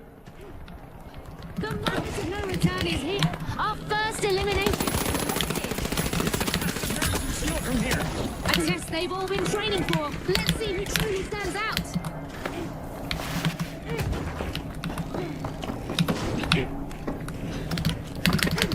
Nope, can't reach that. Too short. Where is that?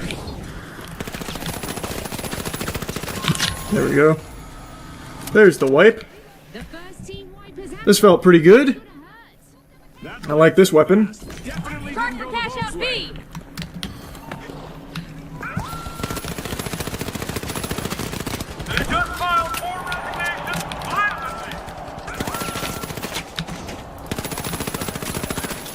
Man, this gun is nice.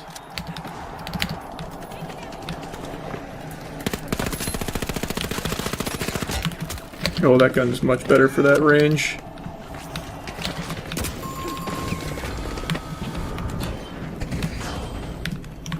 That station's still standing, but the attackers aren't. A big flat half belly flop. There we go. I'm liking this round. This is feeling good. Defend on B. The big splash. Good steal. Plenty of time. Nice. I fucking knew I could get the res off and take this back. Yeah, I'm really getting the hang of this now. Mm-hmm. I'm just gonna play light. I think that's just the move. I can do some serious carrying as light.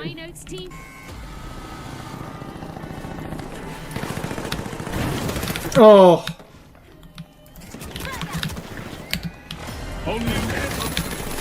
Clutch.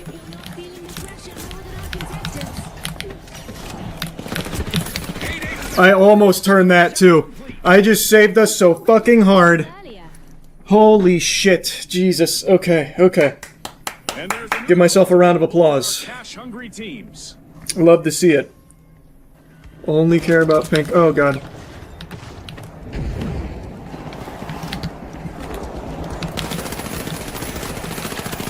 Seconds.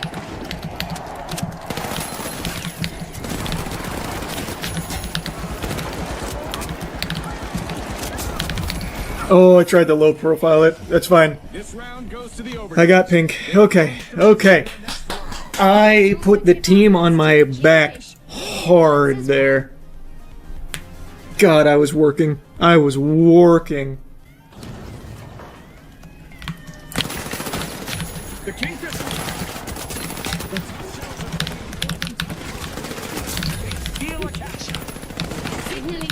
No! Almost, almost, almost. I was skating around him there.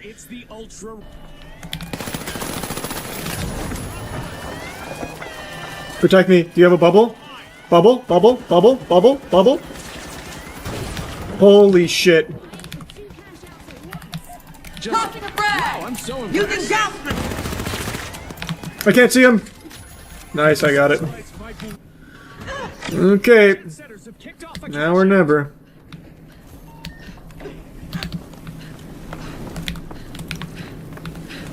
Let me wait, let me wait.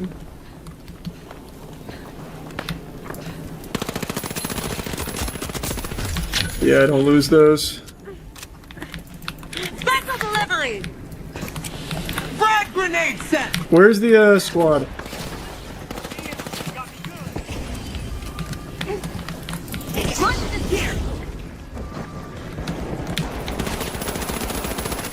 There we go. It's just one guy. Alright. Did it all myself. All three. All by my lonesome. I will drag us kicking and screaming to a win if I have to. A bold robbery. Whew! Cash outs have a habit of finding. Got him.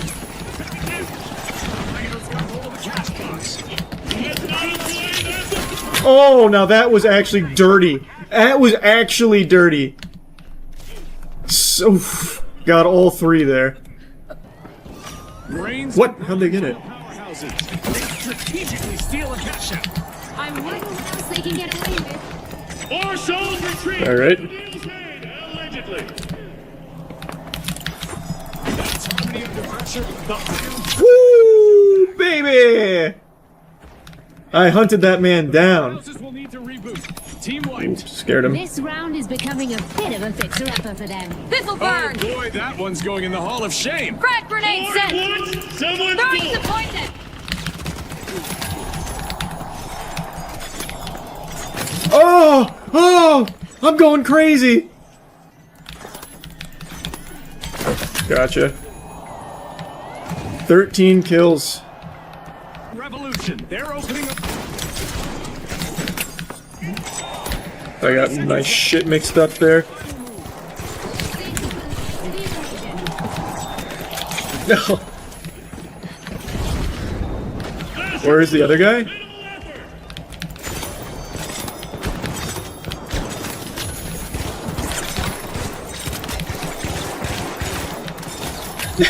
Seconds left. 17 kills right now. I am wiping their ass. Holy shit. Damn! Wow, okay, okay. These throwing knives, huh? These throwing knives, huh? I don't know where that was. Got one. Got two.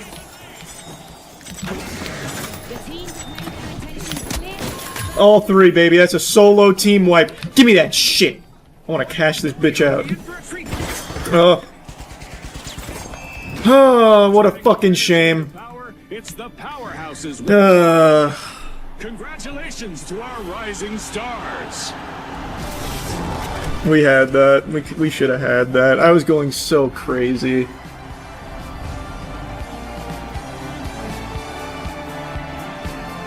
$35. I dropped 35 on him. What's up, everybody? It's Critical. I'm playing Star Trek for the PC. Let's do this shit. Oh, you know I'm playing on hard mode, baby. That's got Daddy's name written all over it. I don't know if this is based on the Star Trek movie Into Darkness, but if it is, I have high expectations of this game, and they should be met. Usually movie tie-in games are of top-notch quality, so I should be in for a cinema-like experience. Anyone can join your mission at any time. That sounds fun. Alright, I'll go fuck myself.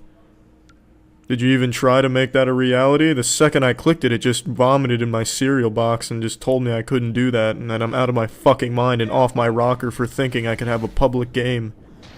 I'm downright insulted. Surrender may be our only option. The fuck? It just throws me right into the Crucible.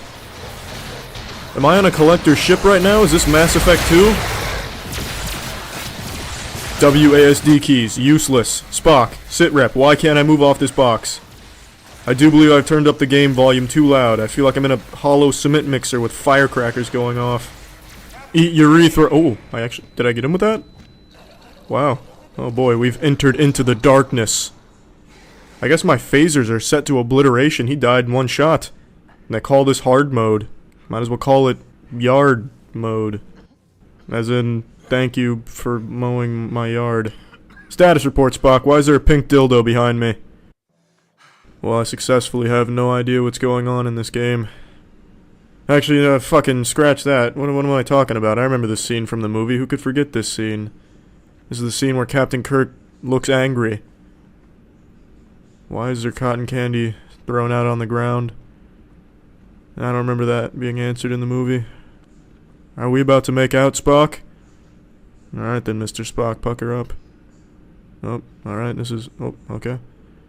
Oh, yeah, that's about what I expected. I guess that's the way the cookie crumbles. Now we're playing chess. Makes sense. Move, Captain. I'm aware of that, Mr. Spock. Ooh, yeah, you like that, Mr. Spock? A little snappy answer. I'm about to snap my dick in half and put it on this chessboard. Yeah, you like that bishop move? It's just a rook. Damn it! Your choice was valid, Captain, but highly predictable. Predictable? Since when have I ever been predictable? That is precisely why the move was predictable, Captain. Can you predict how many fingers I can shove up your rectum before you explode? Emergency signal from a nearby space station. Please report to the bridge at once. Shall we finish the game later, or do you concede defeat? How about I conceive a You child? know me better than that by now, Spock. I never concede. I don't even think you can play this game of chess. Makes no sense to me. Oh, there it is, the game changer. Alright, well. Yep. I really feel like I'm in space now. What the fuck is going on in this game? Oh! I guess WASD do something now? Or is this a hoax? Oh, nope, there they go. My horny radar readings are off the charts on this woman. Maybe she's just hungry. Over here! Oh goodness me, everything's exploding. This is terrifying. Super duper scary. What the fuck just happened? Alright, Mr. Spock, I need assistance. I believe Kirk is confused right now. He thinks he's holding a gun. Okay, now it looks like we're trying to signal an airliner to land. Well, alright. Seemed like he had some ligament damage to his shoulder, but he's shaking it off. No need to worry, Mr. Spock. I can tell you weren't worried to begin with, but don't worry now. We're just fine in this neck of the woods. Just honky-dory. Alright, come on, Mr. Spock. Get on the good foot now. Alright, Cock. I'll do this without you. Fuck you. Oh, co-op. Awesome. Oh, what the fuck? Alright, I guess he took a break from jacking off at Starfleet headquarters to help me open this door. That was nice of him. Very considerate. Jeez, buddy. Control your emotions. How can you ever expect to be a fully fledged Vulcan with that type of monkey business? He's stuck in there. Let's get him out of there. I believe the door can be hacked from this side. Please, you must be. Good heavens, I barely even touched the fire. What the fuck is happening to Kirk's body? That wasn't fire, that was a wormhole. Look at that. His body's distorting like he's getting sucked through a straw. That's just absolutely disturbing. Oh yeah, keep squeezing those invisible titties. Yeah. Oh, I blew my load. Hey, Spock, you look like you need a hand. Looks like he needs some laxatives to get that shit out that he's trying to take. Stop being such a little bitch, Spock. Just move with that laser there. It doesn't matter. Oh, wow. Okay. Well, I can disable it. Let's go, Spock. Let's crank in the turbos here. Where are you go? What the fuck? Where are you going? This is poetry in motion. This is remarkable.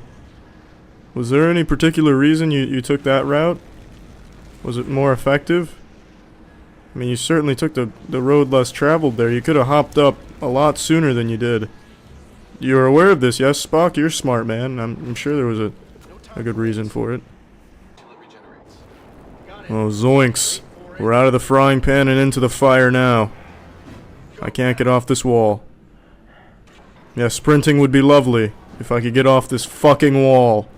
Oh, splendid. Yes, I'll just get my hair and half my face incinerated. Be looking like Harvey Dent. Oh, there we go. Oh, fucking awesome. Yes, let's sprint now. We're going all the way to the end zone. Oh, shit. The turkey's being cooked. Oh, fuck. I'm coming home. Alright. I do want to try that again. This time I'll actually use cover, or attempt to. And the Kentucky Derby's underway. Nipple Biscuit's got a good lead on the competition. And he's gonna take why can't I take cover?